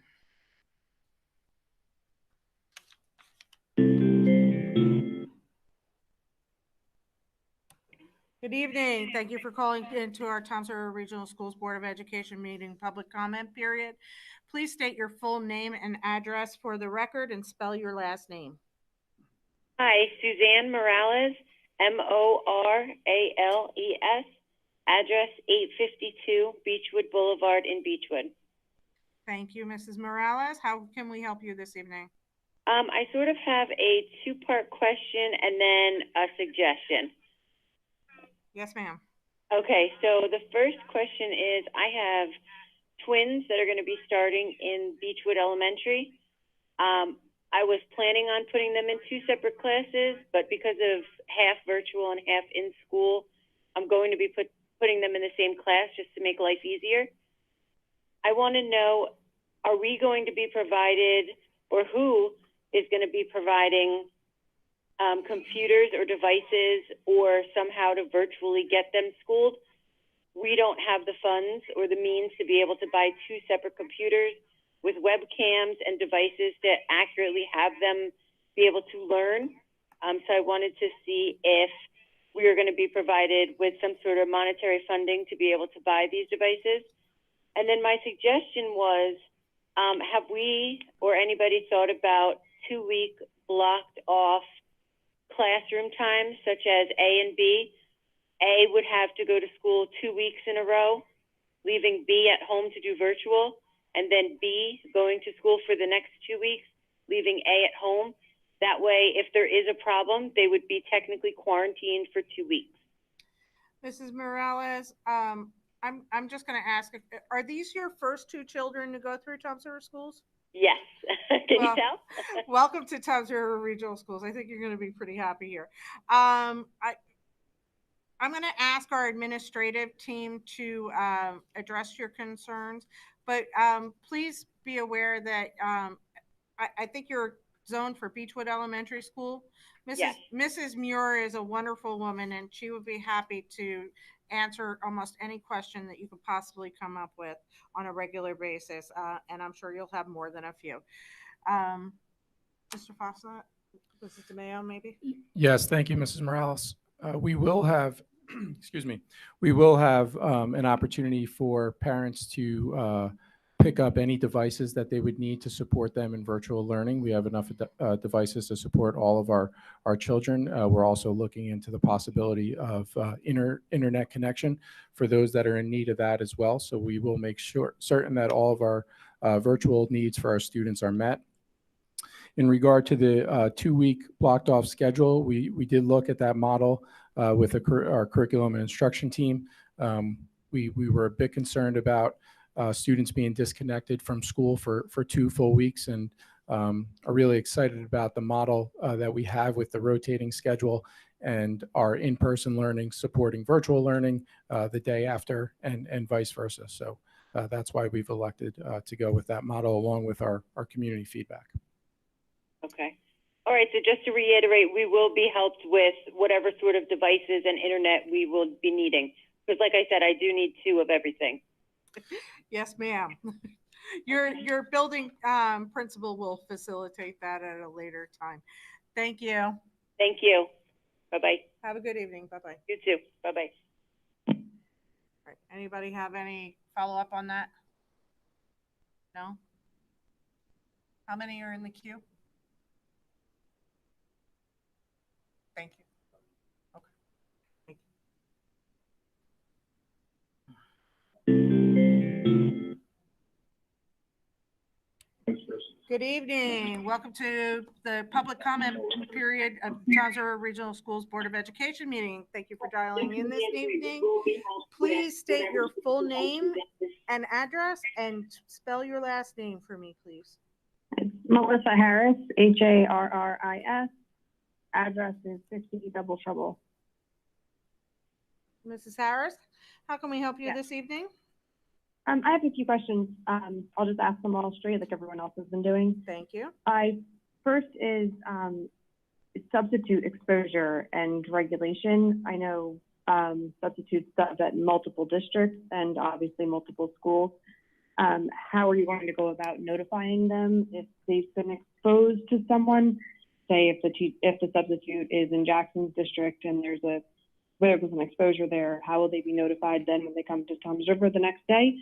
My next is, you guys said that you are committing to an entire marking period. I have 2 kids who are on a higher risk level with health, but not high enough for me to think that it warrants skipping in-person schooling altogether.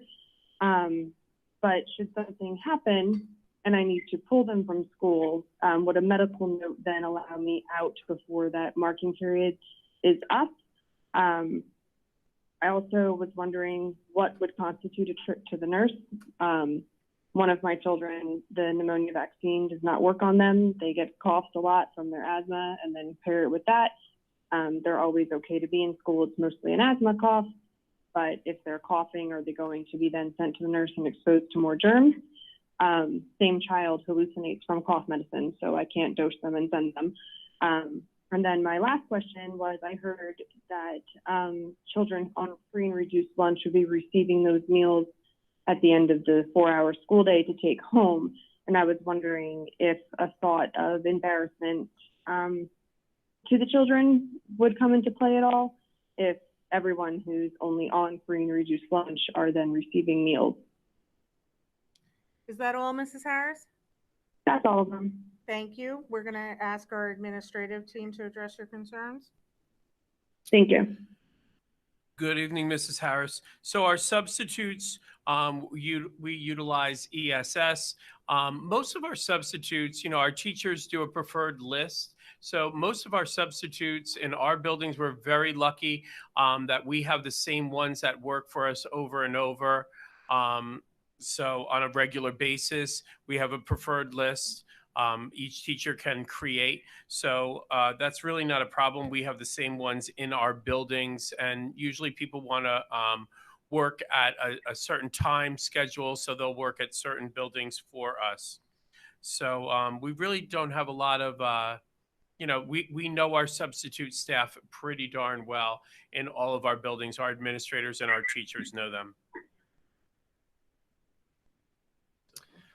On the second question regarding a medical note during the marking period to move back to virtual, a medical note would be suffice if there was a need to move back to virtual learning. The marking period we have is for planning purposes, but understand that there are unique needs for each individual student. And then you talked about your child's specific needs with nursing or not going to a nurse. So I'm sure each year that you probably share that information with your child's teachers to let them know that maybe they have an asthma cough, as you stated. And if you let them know that, they can look for that and then let them know, you could always send your child with a note, so that they know that they don't have to send your child for that. And it seems like you're going to be right on filling out our Genesis parent portal daily question. So I believe there's an area for comment in there also, Mr. Foss. Yes, Mr. Mann? Yes, I believe so. Mr. So you O'Connor. could also put that in the comment there that they're having their cough and that you check them and they're fine. This is part of just, their regular medical concerns but it's not an alarm. And then you talked about the free and reduced lunch and an embarrassment. In our presentation that we did, we talked about we have an option students can be purchasing to take home, all students, not only free and reduced. So you know how it is on pizza day, the line can, wrap around the cafeteria. So on days like that, I'm sure there are going to be many students who want to take a lunch home. So it's going to be more than just free and reduced in all of our buildings taking lunches. Thank you, Mr. Okada. Mrs. Harris, I hope that we have addressed your concerns sufficiently. Actually, I have follow-up then. I sub in your district. I also sub in Lakewood and for Brick Vocational. So being on a preferred list or not, yes, a few schools do call me multiple times, but I do bounce in order to pick up more hours. So I think that it is a very big concern. And then to follow up on the free and reduced lunch, is there a way to opt out of it? Because I don't feel that all families who are able to receive it are going to then want to receive it, because I think their children will be kind of then shown as kids who are on that program. Sure. If you choose not to fill out the form, or if you want to, send an email to our food services departments just saying that you want to opt out and you don't want that service, they'll mark that in the computer. Okay. And then again, to follow up, is there going to be anything with substitutes? Because I do think that that's a huge concern. If I go sub in Lakewood on Monday and then I go to Beechwood Elementary on Tuesday and Lakewood had an exposure, no one's going to tell me. I was just a sub in the building for 4 hours.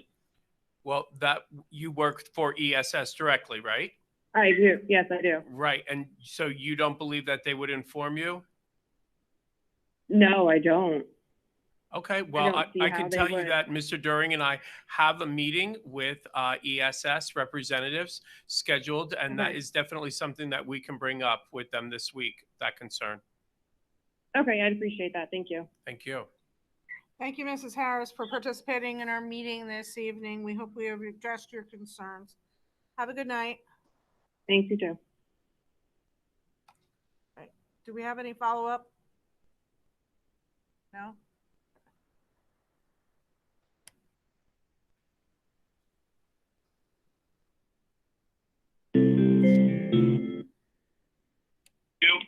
Good evening. Thank you for calling into our Board of Education meeting this evening. Welcome to our public comment period. Please state your full name and address for the record and spell your last name. My name is Michelle. Last name is Cree, C-R-E-E. Ms. Bree? Hello. Hello, Ms. Yes. Bree. How can we help you this evening? I was calling because I had questions about the IEP students, specifically to the ones that don't benefit or have not benefit from the virtual learning, and going with the services like the therapies and stuff. How is that time going to be, I guess, made up if you go back to an all virtual learning situation? Is that your only question, Ms. Bree? The other question was also social opportunities for the students that. Sorry? I'm sorry. The other was like social opportunities if they go back to full virtual learning for like all of the students. Okay, so you're looking for information on services for special education students and social opportunities in a virtual learning environment. Is that correct? Yes. Okay, we're going to hand you off to our administrative team, and hopefully they'll be able to address your concerns. So Okay, awesome. your first concern about the IEP students who haven't benefited from virtual learning, as Mr. Fosnock stated, tonight the board is going to be voting on revising our school calendar, where we're going to be providing additional days of professional development to all staff members. That's how we would like to start the year, and we're hoping that the board will pass that this evening, a revised calendar, so that we can do that. And hopefully that will enhance the virtual learning opportunities so that we have more student engagement, especially with our IEP students, because we know Okay, that is difficult. Because I know in the situation of my, I'm sorry? because I also know that I have two children in my house. One is IEP, but they can do the virtual learning or the in-person. My other daughter, with the virtual learning, it's like 10 minutes and she wants off. She wants nothing to do with it. So how is that time going to be, I guess, recapped for lost academic time, especially for the students that are more impacted? So, Mrs. Bree, I'm going to say that you should probably address your specific concerns about your individual child to your caseworker, because it's really hard to address your individual child in a public Board of Education meeting. We're not allowed to talk about specific children. Right. But, Well, but it's your not case, just but your, it's not just her, but there's other parents that are in the same boat as I am with their children with the virtual learning that are more impacted. I encourage all children of all parents of special needs children who have specific issues to reach out to their caseworkers and address them there. I think that there is no such thing as a standardized child, and the solutions will be different for all of them. Okay. Okay. I apologize for not being able to give you a better answer than that, but I really do think that that's the best answer I have available at this time. Okay. Okay. Thank you, Mrs. Bree, for participating in our meeting this evening. We hope you have a good night. All right. Thank you. Have a good day. Bye. Thank you. Bye-bye. As I am. 4 more? Okay. Any follow-up on the last one? No? Okay.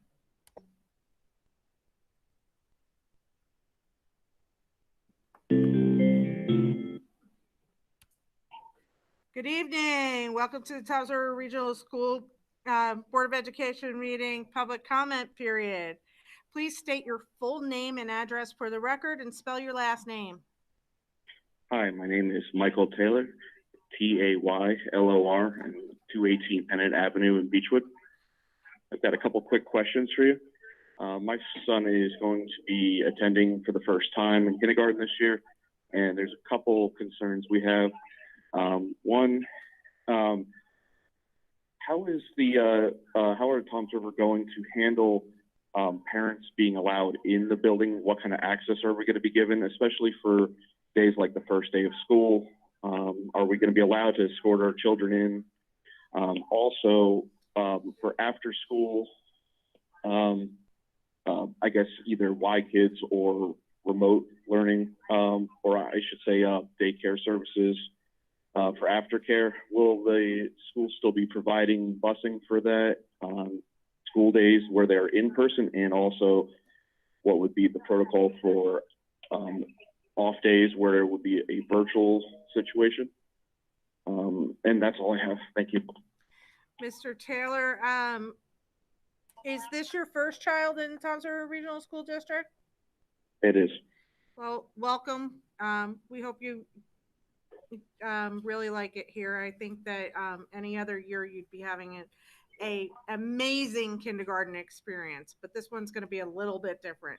I'm going to hand you off to our administrative team, and hopefully they're going to be able to address your concerns. Thank you for your questions, Mr. Taylor. So you will not be able to escort your child down to a kindergarten classroom on the first day of school.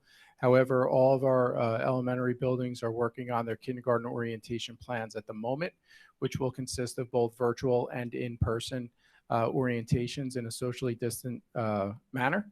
And that is to make certain that both our families and our students feel as comfortable as possible walking into a new building on the first day of school. So that will be the opportunity to go through those procedures and really begin to create that connection with your building, your administrative team, and your kindergarten teacher.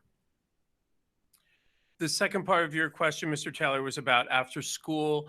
Why kids or even private daycare facilities will we be providing busing?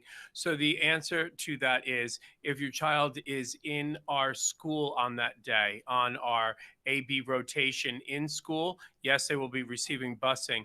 If they are not in our buildings on that day, then that is that's going to have to be the parent's responsibility to provide transportation to the private daycare or also the Y Kids facility on Whitty Road. Thank you, Mr. Okada and Mr. Fosnot. Mr. Taylor, I hope that we have addressed your concerns specifically. I'm going to encourage you that if you have more specific questions, that you reach out to your building principal, who our building principals are very much available to our parents, and address your concerns there for your specific building. And good luck with kindergarten this year. Thank you for calling in. All right. Yes, thank you very much. All right. Does anybody have any follow-up? No?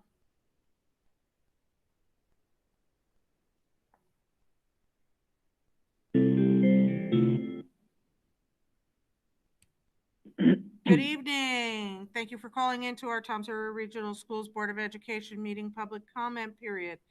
Please state your full name and address and spell your last name. Lee Iannarone, Iannarone, 2 Lily Road, Apartment 2, Toms River. Thank you, Mrs. Iannarone. How may we help you this evening? I heard part of it answered before. My child is going to be a junior at High School South. He's been in Toms River always. He does have an IEP, but he will be attending a vocational program in the AM for Toms River. What is the transportation situation for him to get there and for him to get back home without having to go to the high school if he's going to be on virtual for everything else? Is that your only question, Mrs. Iannarone? That is my only question, yes. Okay, we're going to ask Mr. Ricotta to address your question. Thank you. Good evening. So if your child attends Vokes in the AM and they receive busing from a stop close to your home, they'll be picked up by the bus, just as they were last year, brought to the school, and then sometimes they jump on a different bus there, depending on what Vokes location they go to. They will be bused to Vokes. They will be bused back from AM Vokes, and then they will be getting on the bus to go home. And we're looking at schedules closely. They may be able to attend a 6th or 7th period before they go home in person on days that they're in the rotation of A or B. If not, they would just be placed in a setting where they could work on their work and, you know, supervised by a teacher until it's time to get on the bus to go home. Now, if I'm choosing to have my child do virtual for school, regardless of the fact that you guys have it that way for Voc students, and I don't want him entering into that building, he's also special transportation, he has an IEP. Is there an option for him to, like if I was to drive him in the morning to vocational school directly? I know prior they went to homeroom and then they were released to a bus like in last year. So if I was able to get him there in the morning, is he able to get a bus home without having to go back to the school? The bus would bring him back to the school. So do I have the option as the parent to provide him with round trip transportation to and home from the vocational school without having him go to High School South at all? If you want to provide your own transportation to and from Vokes, I'm sure that you can arrange that, working through your child's guidance counselor at High School South. Okay, perfect. Thank you so much, and thank you for everything you guys are doing. I know you're under the gun and have a lot of pressure, and we really appreciate everything you guys are trying to do to keep our children and the teachers safe. So thank you. Thank you, Mrs. Iannarone. I greatly appreciate the fact that you recognize that the conversation about reopening schools cannot solely focus on the students. We must take into account the staff that cares for them. You have a very good evening. Absolutely. Thank you so much. Thank Have you. a blessed night. You too. Bye-bye. Do we have any follow-up on that? No?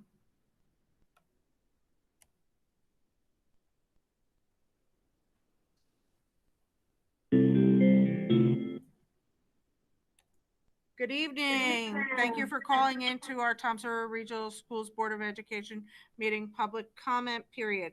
Please state your full name and address and spell your last name for the record. Carl Lagrateria, L-A, capital G, R-O-T-T, that's Tom, E-R-I-A, 344 Spar Avenue, Beechwood, New Jersey. Thank you, Mr. Lagrateria. How may we help you this evening?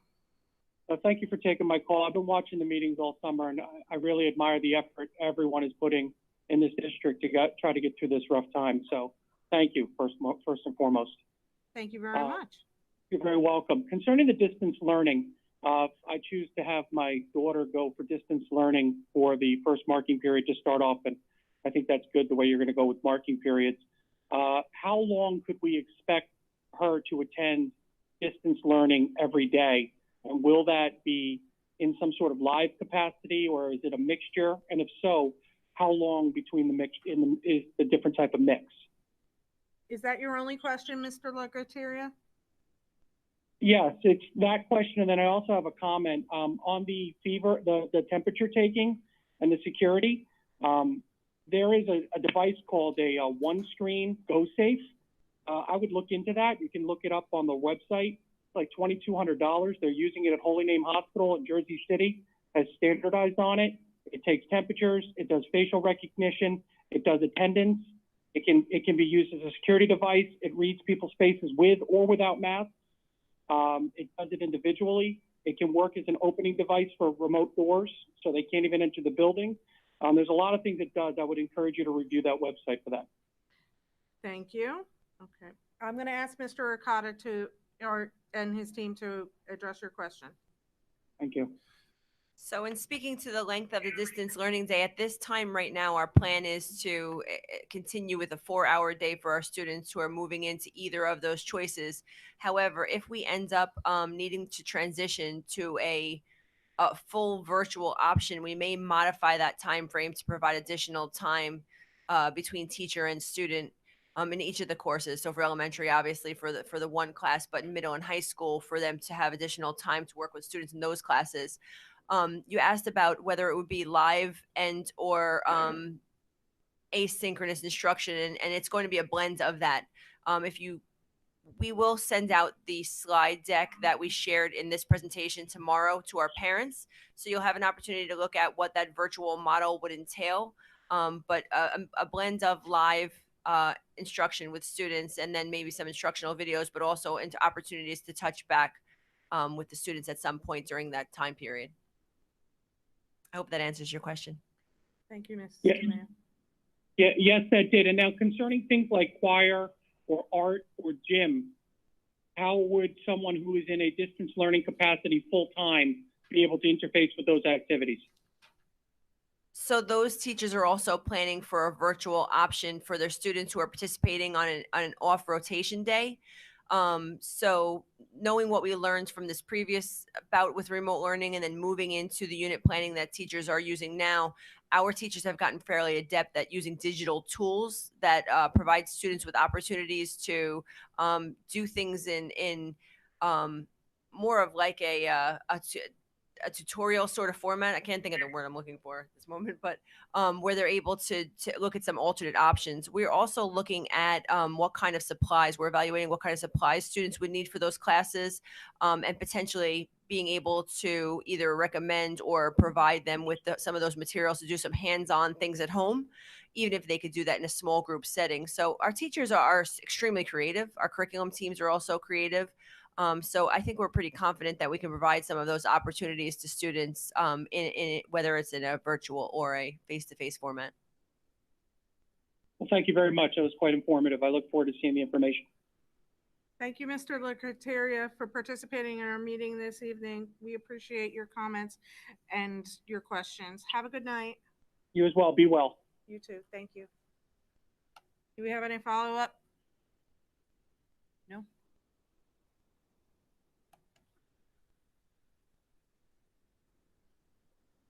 This is the last one. Good evening. Thank you for calling into our Toms River Regional Schools Board of Education meeting public comment period. Please state your full name and address and spell your last name for the record. Good evening. Hello? Hello? Hello? Okay. I'm sorry, there's nobody there. We're gonna have to hang up.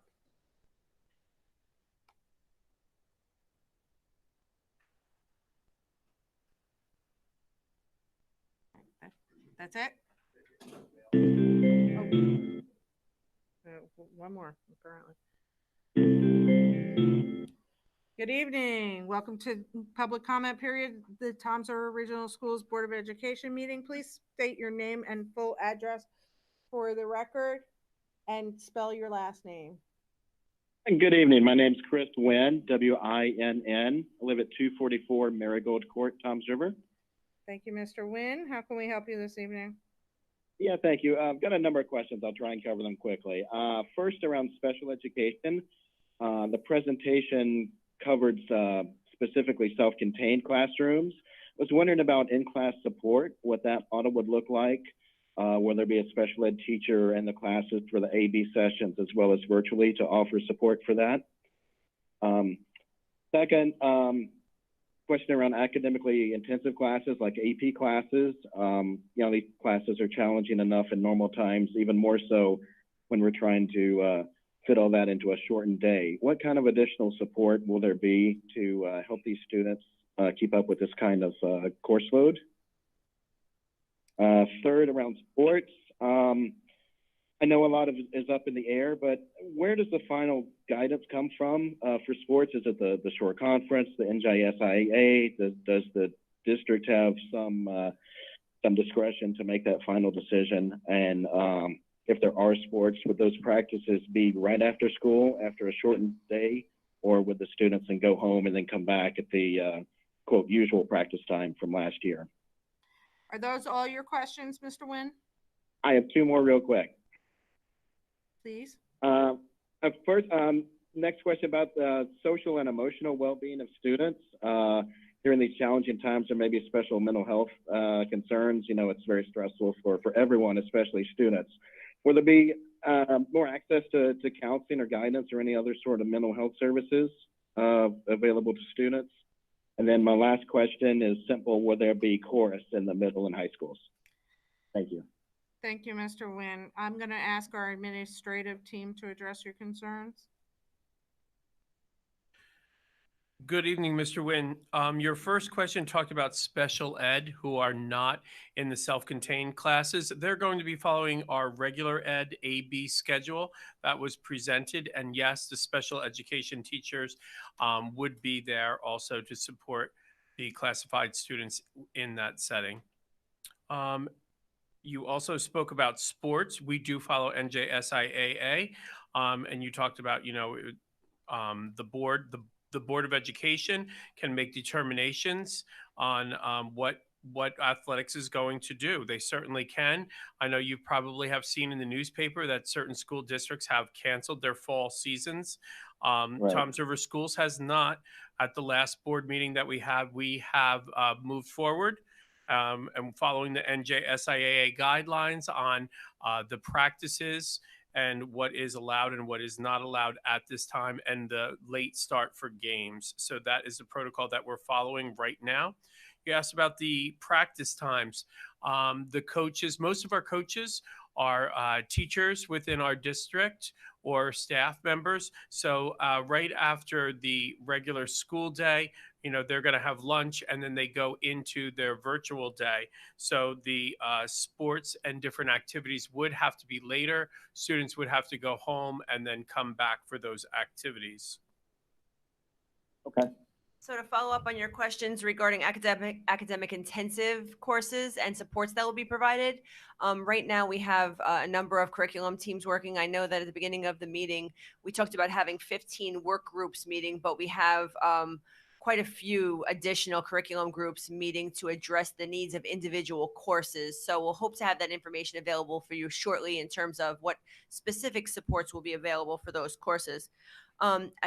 In regard to social emotional support and our mental health support for students, we recognize that is a number one priority for our students and our staff. So at this time right now, in developing the unit plans for instruction across the board, we are looking for an essential SEL component to be a part of each of those, whether a student is learning virtually and or in person.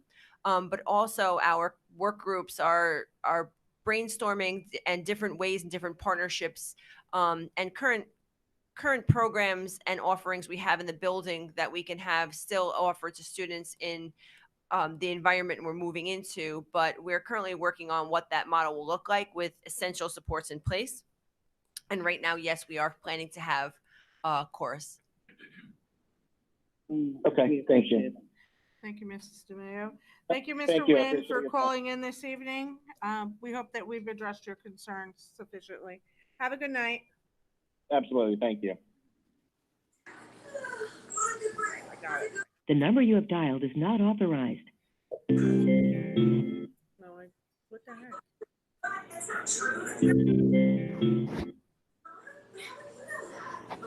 Yes. Good evening. Welcome to the Toms River Regional Schools Board of Education meeting public comment period. Please state your full name and address for the record and spell your last name.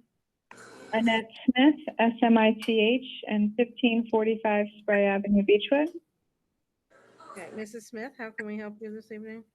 Hi, I have a question. So I had read somewhere, I don't remember where exactly, that the district is going to make every effort to, when you have multiple children in multiple schools, like I have elementary and middle, to keep them on the same schedule, whether it's Group A or Group B. So I wanted to know if that was indeed true. And then I guess the secondary would be, if it is, if somehow that does not happen, how easy would it be to get the child to change so that they're coordinated? So I'm gonna address this.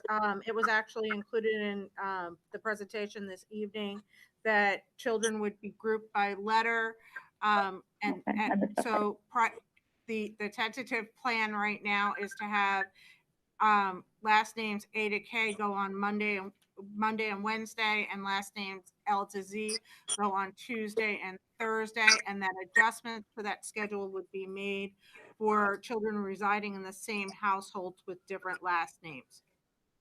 Okay, perfect. I must have missed that earlier in the program. Thank you so much. Thank you. Is that your only question this evening? That's it. Thank you. Thank you. Have a good night. Bye. Bye-bye. The number you have dialed is not authorized.